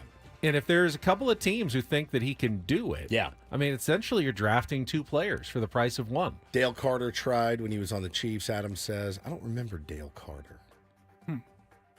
I don't now remember him. Is that who got suspended? The other when Adam Schefter had to report on the suspension. Was that Dale Carter? I think it was Dale Carter. We just talked about him. Yesterday. Yes, that's right. When he just made love to a woman and had to report on it. I think it was. I don't remember him playing both ways. Charles Woodson played a little bit, didn't he? Line up at receiver. I mean, Travis Hunter is so good. I don't even know if he's a better wide receiver or a better defensive back. Honestly, he's pretty good, man. I mean, there's going to be a forward-thinking coach that says, we'll do this until we can't. I mean, it's so intriguing. You want to at least give it a try, right? Because the potential benefits are you're adding 2 for 1. Potentially a Pro Bowl style player on both sides of the ball, and you're using only 1 pick on it. So if you commit to the two-way player model, at least until a team tells you no, that only helps your draft stock because, like you said, you're getting 2 players for 1. So they said the fridge. Yeah, I remember the Super Bowl. I guess technically he was a two-way player. I think it's cool. Like you see a Hail Mary at the end of a game, and they put wide receivers out to play cornerback and safety or whatever. I think that's cool just for those 1 freak plays. To see a guy like Travis Hunter in the NFL, if he tried to do it full time, I mean, he does it full time right now. I think they're going to give him a shot. And if it doesn't work out, guess what? You still have the backup plan of going one way or the other as your career goes on. Yep. There's a lot of guys have come in for a play here and there, but to really be, hey, I'm your starting cornerback and I'm your slot receiver or whatever, that'd be interesting. All right, then finally, you guys ever make any money, even a few bucks, on the old class action lawsuits? You Yes. ever open up the Oh, envelope definitely. and see a check? You have no idea. if it's gonna be $18.17. Yeah. $100, you never know. So, Florida man is out there and he's trying to help us all out. He's suing Netflix for the lag and stream issues that happened last Friday night, a week ago, during the Jake Paul Mike Tyson match. He is suing Netflix for, I believe it was $50 million. And he's fighting on behalf of all Netflix subscribers who said, we were told we would be able to watch this cleanly. So You like didn't $1 hold up for your each of end us. of the bargain. Yeah, but they have 40 million people watching it. 65 is what they said So they peaked at. he's asking for a little less than $1 for each of us. Bro, save your energy. Well, the lawyers are the ones who are going to keep most of that money anyway. Ronald Blue Denton is suing Netflix. Ronald thinks he is so slick, doesn't he? He really does. I mean, if you win, send me my 89 cents. No, I don't want it. You don't even want it? No. You have to go cash the check at the bank? No, I don't want it. I got a decent one time, like $100 or something. Did you? From a cable company, I think, back in Is Texas. there a data breach or what Yeah, happened? something like that. Yeah. Now, I wonder if he's going to try to look into it and say, well, maybe not all 65 million people had the streaming issues. Netflix will That's true. say, oh, only 20 million people. More for us. So now that 80 cents, we're looking at How are they going to verify that, though? They're going to send you a card in the mail. Yes, and I say, did. Did you have streaming issues during the Tyson Paul fight? Well, yes, I did. All right, send me my money. He's a hedge fund He's guy. suing Netflix for he's calling it a breach of contract. Oh, God. Litigious turd. Who's got time for that? Florida man. Florida man. He's a hedge fund guy, apparently. Makes sense. Thank you, Paulie. You're welcome. All right, we've got the super sexy Saturday college football lineup coming up. Cut my life into pieces. This is my last resort in college football. This segment of Ben Woods brought to you by Buffalo Wild Wings. Buffalo Wild Wings is football. Hey, San Diego sports fans, head to your local Buffalo Wild Wings. Try their new maple chipotle sauce for a rich maple sweetness and a mild smoky chipotle heat. Or for a bit of kick, check out the new Cajun sauce with a rich blend of spicy and tangy peppers. Stop by your San Diego B-Dubs or order now for takeout and delivery with Buffalo Wild Wings. Go! We'll be back after traffic here on 97.3 The Fan.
All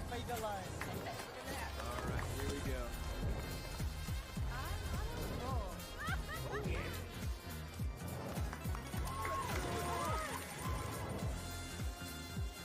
Flag 17 on. That is my number. All right, hit me. Hamul Casino. Fun above all else.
Papa Roach never knew they were crafting the great college football anthem for the Ben and Woods program. 100%. What's the name of the song again? Last Resort. Last Resort.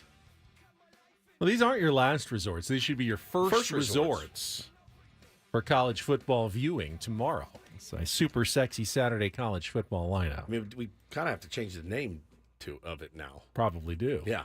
I can't believe you're doing this again. Do you want me to do it? I don't have to. Like, more than anything. Fine.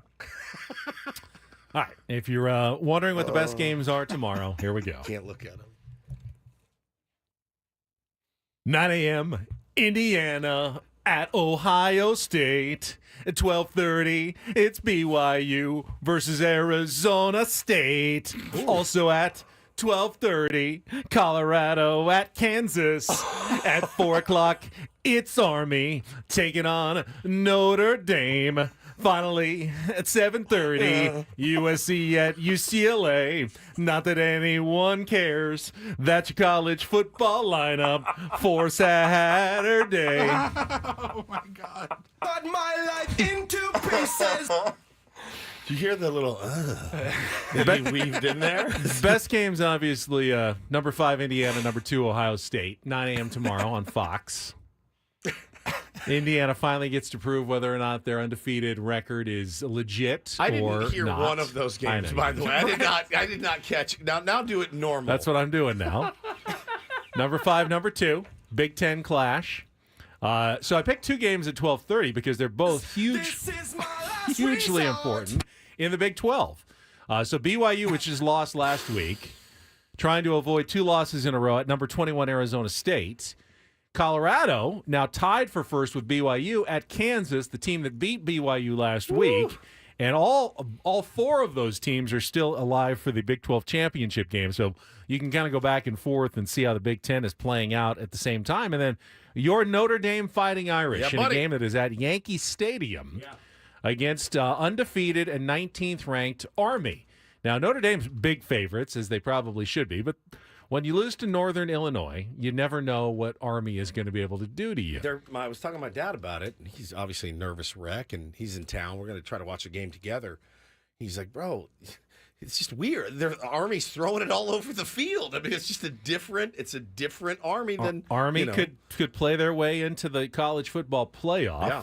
I assume this is a elimination. I know there will be 2 lost teams in the playoff, but Notre Dame with 2 losses against Northern Illinois and Army is not getting in. So they kind of have to win this one. Yep. They will be favored. It is at, again, Yankee Stadium.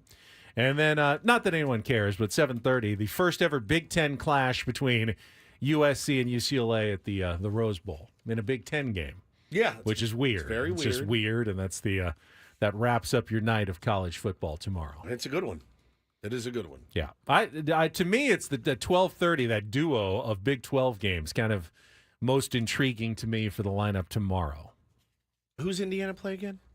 Indiana plays Ohio State. Number 5, number 2. Oh, my God. I'm pulling for Indiana. I really am. Well, yeah. Oh, yeah. You want to see it. I mean, they're getting so much grief right now for, a really poor strength of schedule. But if they could find a way to beat the Ohio thinking State. is, okay, they're finally going to play someone real, and they're going to get their, doors blown off. But it's not like they've been sneaking out victories. They've been blowing out the teams that other good teams blow out. There's no reason to think that Indiana is not legit, other than the fact that they've got they're Indiana. Soft schedule. Well, no, it's just that they're Indiana. Yeah.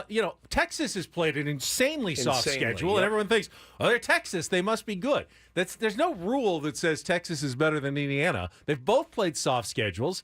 Texas doesn't get knocked for it, but Indiana does, because they're Indiana. They're not a football school. But that doesn't really have anything to do with anything. They're either good or they're not, and we're going to find out. And, they could pound Ohio State in this game, and everyone's going to say, oh, wow, Indiana might be the best team in the country if they do that.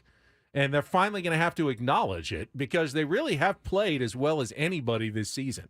Right up there with Oregon, honestly, but they don't get credit because they're not a college football blue blood powerhouse. They're getting 11 points, Ben. 11-point underdogs as an undefeated team that has stomped a bunch of opponents. And no one trusts Indiana yet. Yeah, I mean, you have to earn your trust, though. You do. You have to earn your trust. But Texas doesn't.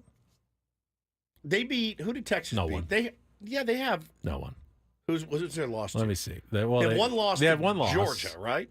So let's see. I'm going to look at Texas's schedule, and it is SEC. I got to go down to the SEC now. All right, we'll wait. Thank you. Texas. There they are. All right. They beat Colorado State. Okay. Michigan is their best win, which is no great. longer a top 25 team. Texas, San Antonio. Louisiana, Monroe. Mississippi State, unranked.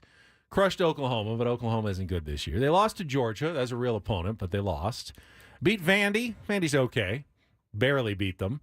And beat Florida, not that great, and beat Arkansas. I think they are getting grief. I do see them getting a lot of grief. Maybe not perhaps as much as Indiana is getting, but I do see them getting a lot of grief nationally. Indiana, I mean, they haven't beaten anybody, but they've gone through their Big Ten schedule. They beat Washington, beat Michigan State and Michigan, beat Nebraska, Northwestern, Maryland, and UCLA. This will be their first ranked opponent, though, of the season. I love chaos in college football, man, and that would be chaotic. And they got a horrible Purdue in their finale. Yeah. So, they win this one. They're undefeated going to the Big Ten championship game. Yep. No doubt about it. Crazy. Biggest game of the season for Indiana, and one of the bigger ones for Ohio State. Love it.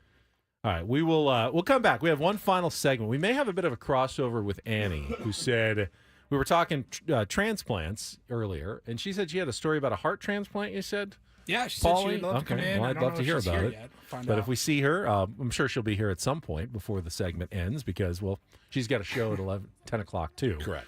So we'll do that final segment of Ben and Woods for the week coming up next on San Diego's #1 sports station, 97.3 The Fan. Wow.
I know we have a ton of local college teams that rarely get any attention, especially during the regular season. So I do like to point out when they get to the playoffs and come up with a big win. So congratulations to the USD men's soccer team. Won their first round NCAA tournament game yesterday, 1-0 on a really sensational goal, like a Sports Center worthy, one of those where the goalie didn't realize he had crept too far out of the goal and he kicks it from almost the half the field over his head. It was a brilliant goal, 1-0 win over UC Davis, and they've advanced to the second round of the NCAA tournament after losing, getting upset the first couple of years. I believe they're playing Duke tomorrow in the second round. So good luck to the Toreros as they move forward, going after a championship. Obviously, college soccer is not a huge needle mover, but a lot of good programs in this town, and it remains a good soccer city. So congratulations to them. And I think I also saw the Point Loma women advanced in their tournament as well yesterday with a 2-1 win. If we're doing congratulations, I think congratulations are in order to my 6-year-old son who did win this morning, Ben, the Skilled Communicator Award at the assembly at his elementary school. And, skilled communicator. Chip off the old block. Is that code for 6-year-old who knows the most curse words? No, he is a very skilled communicator. He's actually cleaned up his language quite a bit. I'm very proud of him. You left him a video this morning. I did. Admonishing them to make sure they use clean good it up. language when they were with their grandparents. Yeah, my grandparents, or my parents, are a bit more... Goggy and Pop? Not literally, not even something close. like that. Nope. No. Keep guessing. Actually, this is good. Goggy? Goggy wasn't something like that. No. Meemaw and Pops. You got one of them. Pops. Meemaw. No, not Meemaw. Gabby and Pops. Okay. Yes, they are. They are a bit more buttoned up than me. Curse. My mom still smarts when I say a curse word, and I'm almost 50. And so my kids are language. They're a little freewheeling, at times, a little loose with the tongue. So I had to remind them, hey, listen, just button it up. All right, clean it up around there. They won't, but I had to remind them anyway. But yeah, very, very excited for him. He said he did not know about the award, and they give it to 2 kids in each grade. So he won it, a bunch of kids he went up Is against. this a season-long award or just a weekly award? I think it's a monthly. A monthly award, yeah. Okay. And so he won the Skilled Communicator Award. He told Hannah, my heart was beating so fast when I had to walk up there and get it. Very proud of him. Did he have to give a speech? No. Because obviously, if he did, he should be good at it. He just, with his little gap teeth, the Jack Lambert smile, as Phoenix Tree wrote and said he's missing his 2 front teeth. So we got to hear Taylor singing "All I Want for Christmas Is My 2 Front Teeth" last night. Yeah, but it actually Adorable. should be Bo, because he's missing his 2 front teeth. But congratulations, Bo. He only knew the one line, though. That's all he knows. All I want for Christmas is my 2 front teeth. My 2 front teeth. My 2 front teeth. That's it. Is there another line to that song? I don't know. I'm not sure. But he'll be singing it at the Christmas and holiday extravaganza. Might be the only line to that song, Yeah. if I remember correctly. But, congratulations are in order. All right. I think Annie's going to be here in just a couple of minutes, so we'll do a little crossover with her. First, our final check of traffic on 97.3 The Fan. From the 97.3 The Fan Traffic Center, here's Kelly Danick. It's a little busy on some of our roads, guys. Got a hit-and-run crash on the Center City Parkway on-ramp to southbound 15. Also reports of a collision on westbound 78 before Rancho Santa Fe. This vehicle is facing the wrong way in the fast lane. Also, still clearing an accident on the northbound 125 at the 52 connector ramp. Westbound King Freeway at the southbound 15. Accident in the clearing stage. And we've also got a collision on the southbound 67 right around Magnolia, not showing if any lanes are blocked. I'm Kelly Danick with Ben & Woods, San Diego's #1 sports station, 97.3 The Fan. Baseball news today is the deadline at 5 p.m., I think I saw. Adam just sent us an email for teams to offer players contracts, arbitration-eligible players to be offered a contract. If they do not, those players would become a free agent. Here's quickly the list of Padres players, and I would expect all or maybe all but one of these guys to obviously be tendered a contract. Jason Adam, Luis Arraez, Luis Camposano, Dylan Cease, Michael King, Adrian Morejon, Luis Patino, he's the one that might not be tendered a contract, and Tyler Wade. Now, neither of those guys would be that expensive, but you are locking yourself into, if you tender them a contract, you're guaranteeing a one-year deal. Now, you don't know what the price is going to be. It could be, if you go to arbitration, it could be what they ask for. It could be what you counter with, or with A.J. Preller, you almost always come to terms somewhere in between the two numbers. He's never gone to an arbitration case with any player before. Usually requires him to pay a little bit more than other teams do, though, in that process, and lean toward the player's number as opposed to the team's number. And if they're trying to, save some money, one way they could do it would be not offer, like, Luis Patino a contract. Right. But they need all those other guys, obviously. Adam Arias, Campusano, Cease, King, and Morejon. Probably Wade as well. Yep. I mean, I would anticipate being on the roster next season. Yeah, what's the harm in bringing him back? And the most expensive number is supposed to be Luis Arias, projected at around $14.6 million. Okay. Dylan Cease is second at $13.7 million. Again, those are unofficial. They could ask for more. The Padres could counter with less. They could agree on a number right around there. Michael King, $7.9 million. Jason Adam, $5.3 million. And then Morejon and Campusano are just under $2 million. And then Patino and Wade would be around less than $1 million for the arbitration numbers. That's today's deadline, 5 o'clock Pacific time, 8 o'clock Eastern. Excellent. All right, last segment, last few minutes of the day. And we don't do crossovers a lot, but it is great to see Annie Heilbrunn joining us here on Ben and Woods. Hello, Annie. Good morning, everyone. How are Can you? you guys hear me? Yeah, we got you, no problem. Nice decorations in here. Yeah, it took me all night, but it was Were you the elf? Yeah, I came in early and Yes, you did a great job. Oh, wow. I didn't know that rang. Aggressive Will Friday. Somebody but- did come in and decorate in here. I have no idea. It looks lovely. Thank Was you, it Presley? Yeah. Thank you. It looks great. You don't think it was Tony Gwynn Jr. who came in and decorated the studio? Or Scraby at the set of his show. I mean, Scraby, I could almost see doing it. I could too, actually. That looks great. We've never done it. Every other studio has always It done it. looks very nice. It is funny because as I'm looking at our YouTube stream and all 4 camera angles, you can't can't really see see anything. any Can't see single anything. decoration. You just got to take our word for it. That it's really cool. They're everywhere that the cameras don't show. Yeah.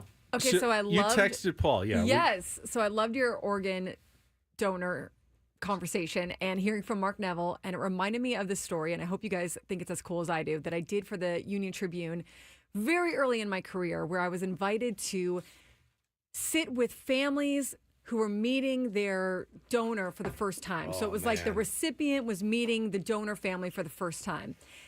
And as you can imagine, it was super emotional, and they would put the hand on the heart and they would get all into it and listen to the heart and everything. And it was so emotional, but it was like a beautiful thing to be part of. So obviously, heart donation required the donor to death. pass away. Yes. But their heart is now in someone else's body, and it's like a connection to your lost loved one. Okay, I get that. Absolutely. And there was one that I was sitting inside, and it was a teenage boy who had received a heart from not an old man, but a young adult man, a male that had passed away for some reason. I can't remember why right now, but they said to the teenage boy, the family was talking to him and said, how do you feel? How does your new heart feel? And he's like, very shyly, he looks at the family of this donor, and he says, did your son like to surf? Did he like the ocean? And they're like, yeah, he was in the ocean all the time. Like, he would surf every day. That was his thing.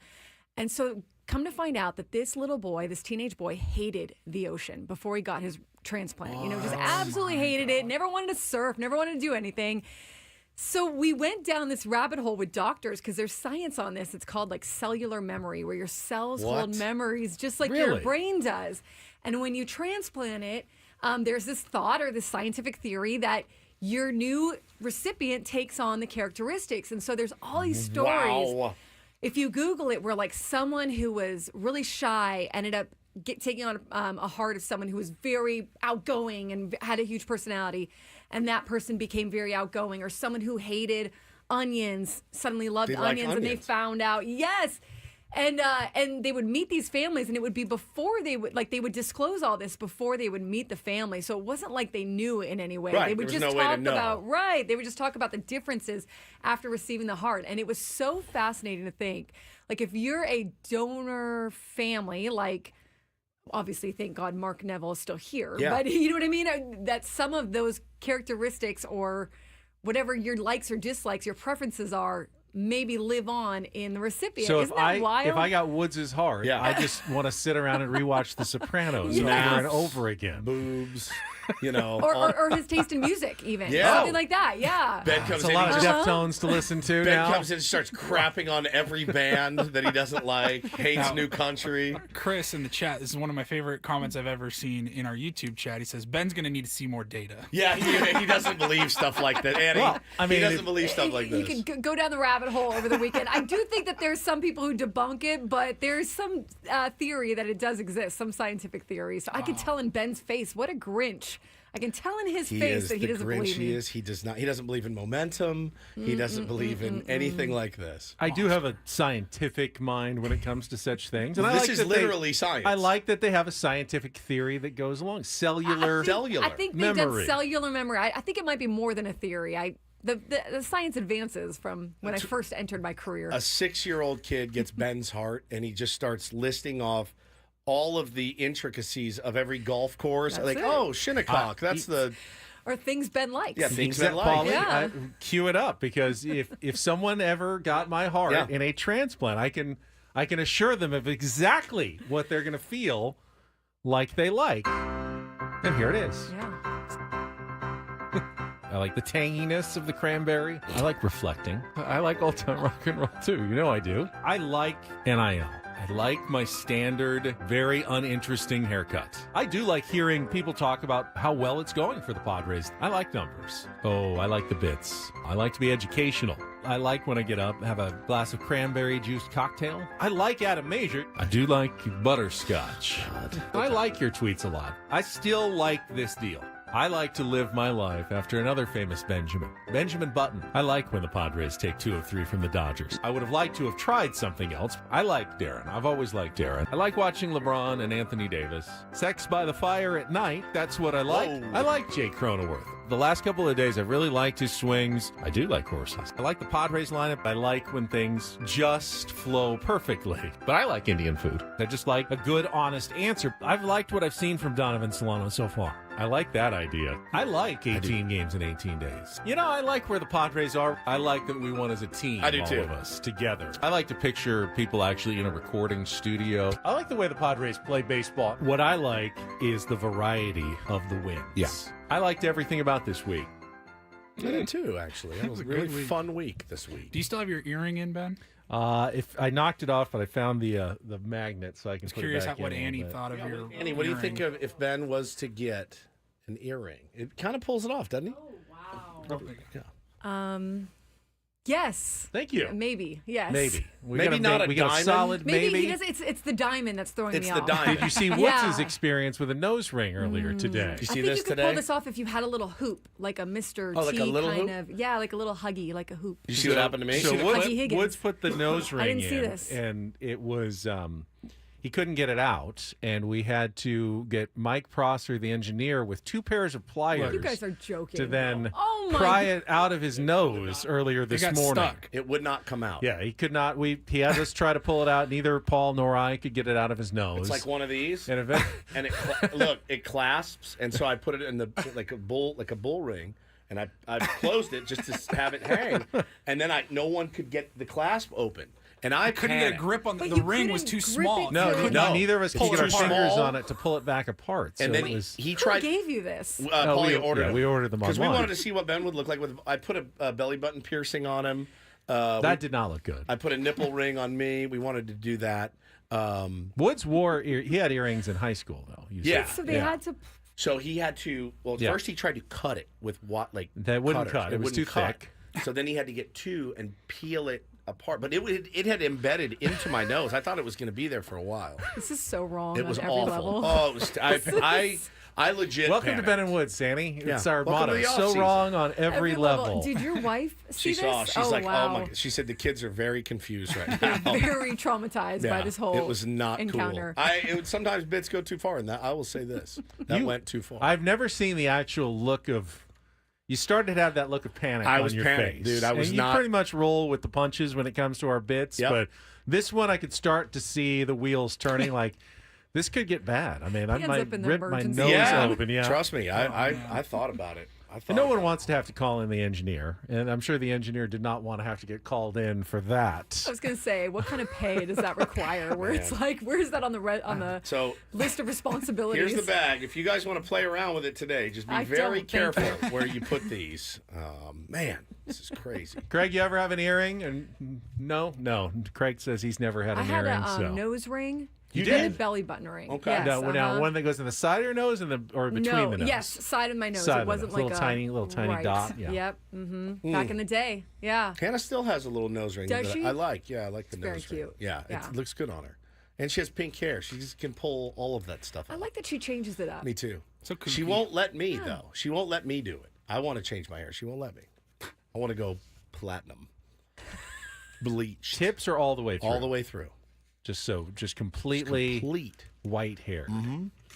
Maybe for Christmas? That's what I'm saying. Yeah. She won't let me. I just think it'd be the beard is not going to match. I think the contrast is going to be cool, though. You think like the two-tone? Yeah. Because you already have a two-tone beard, sort of. I think it's going to. I think the three-tone. contrast will be good. Maybe I'll do it for the Christmas and holiday show. Okay. Yeah. That gives you a couple weeks afterwards to dial it in. When is this? 12/20. The 20th. We do it every year. Every year. We go into sound space now and invite some tier ones to come in. It's and a scene, man. It's a non-sports show. It's just fun and celebrations and celebrating the holidays, parties. end of the year. Yeah. It's a blast. Oh, You're this will welcome be your to come. first. Yes, You're I can't absolutely wait to see welcome it. to come. Yeah, It's or to be part of it. It's an yes. elite day. It really is so much fun. Food and gifts. And, Yep. And music. Yeah. Bobby Cressy's Bobby coming Cressy in with his comes in and organ plays every the year. whole It's a time. fun time. Yeah. It's a blast. I feel like you should have kept your earrings in until then. We could. We could bring them have back. kept your won't throw nose them away. ring in until then. I kind of like It's kind it. of growing on me a little bit. I wish you would just get You it. feel like you're kind of Well, you got get a new an lease on actual life, piercing you know? on the holiday show. Yeah, real piercing. It's a good bit. We needed a bit. He's now so we not found wanting it. to do that. No, he is like, you can tell. Done. He is not going to do He'll that. do it. He'll do it. I am afraid of needles. Oh, So it that's doesn't. not. It doesn't. You get Yes, good it does. stuff from They like ice it players to down. do it. It still hurts. They ice it They're down. poking you a a few hole in your beverages body. It before. hurts. There's a gun actually, and they just put It's it. like- in That's even worse. They And it do it to doesn't like hurt. 4-year-olds. I'll do it with you. Oh, all right. Yeah, let's go. Got an idea. We got a bit secured. I think he needs a. I don't know if they'll give him though for his first. What? A Vicodin? No, I can bring him one of those. a hook like a loop. A loop. Yeah. Right. Yeah, Can't we think can of the do name it. right now. All right. That's it. Annie Nelson next. Have a great week off, Paulie, and have a great weekend, Love you, everybody Pauly. else. Happy birthday, Megan.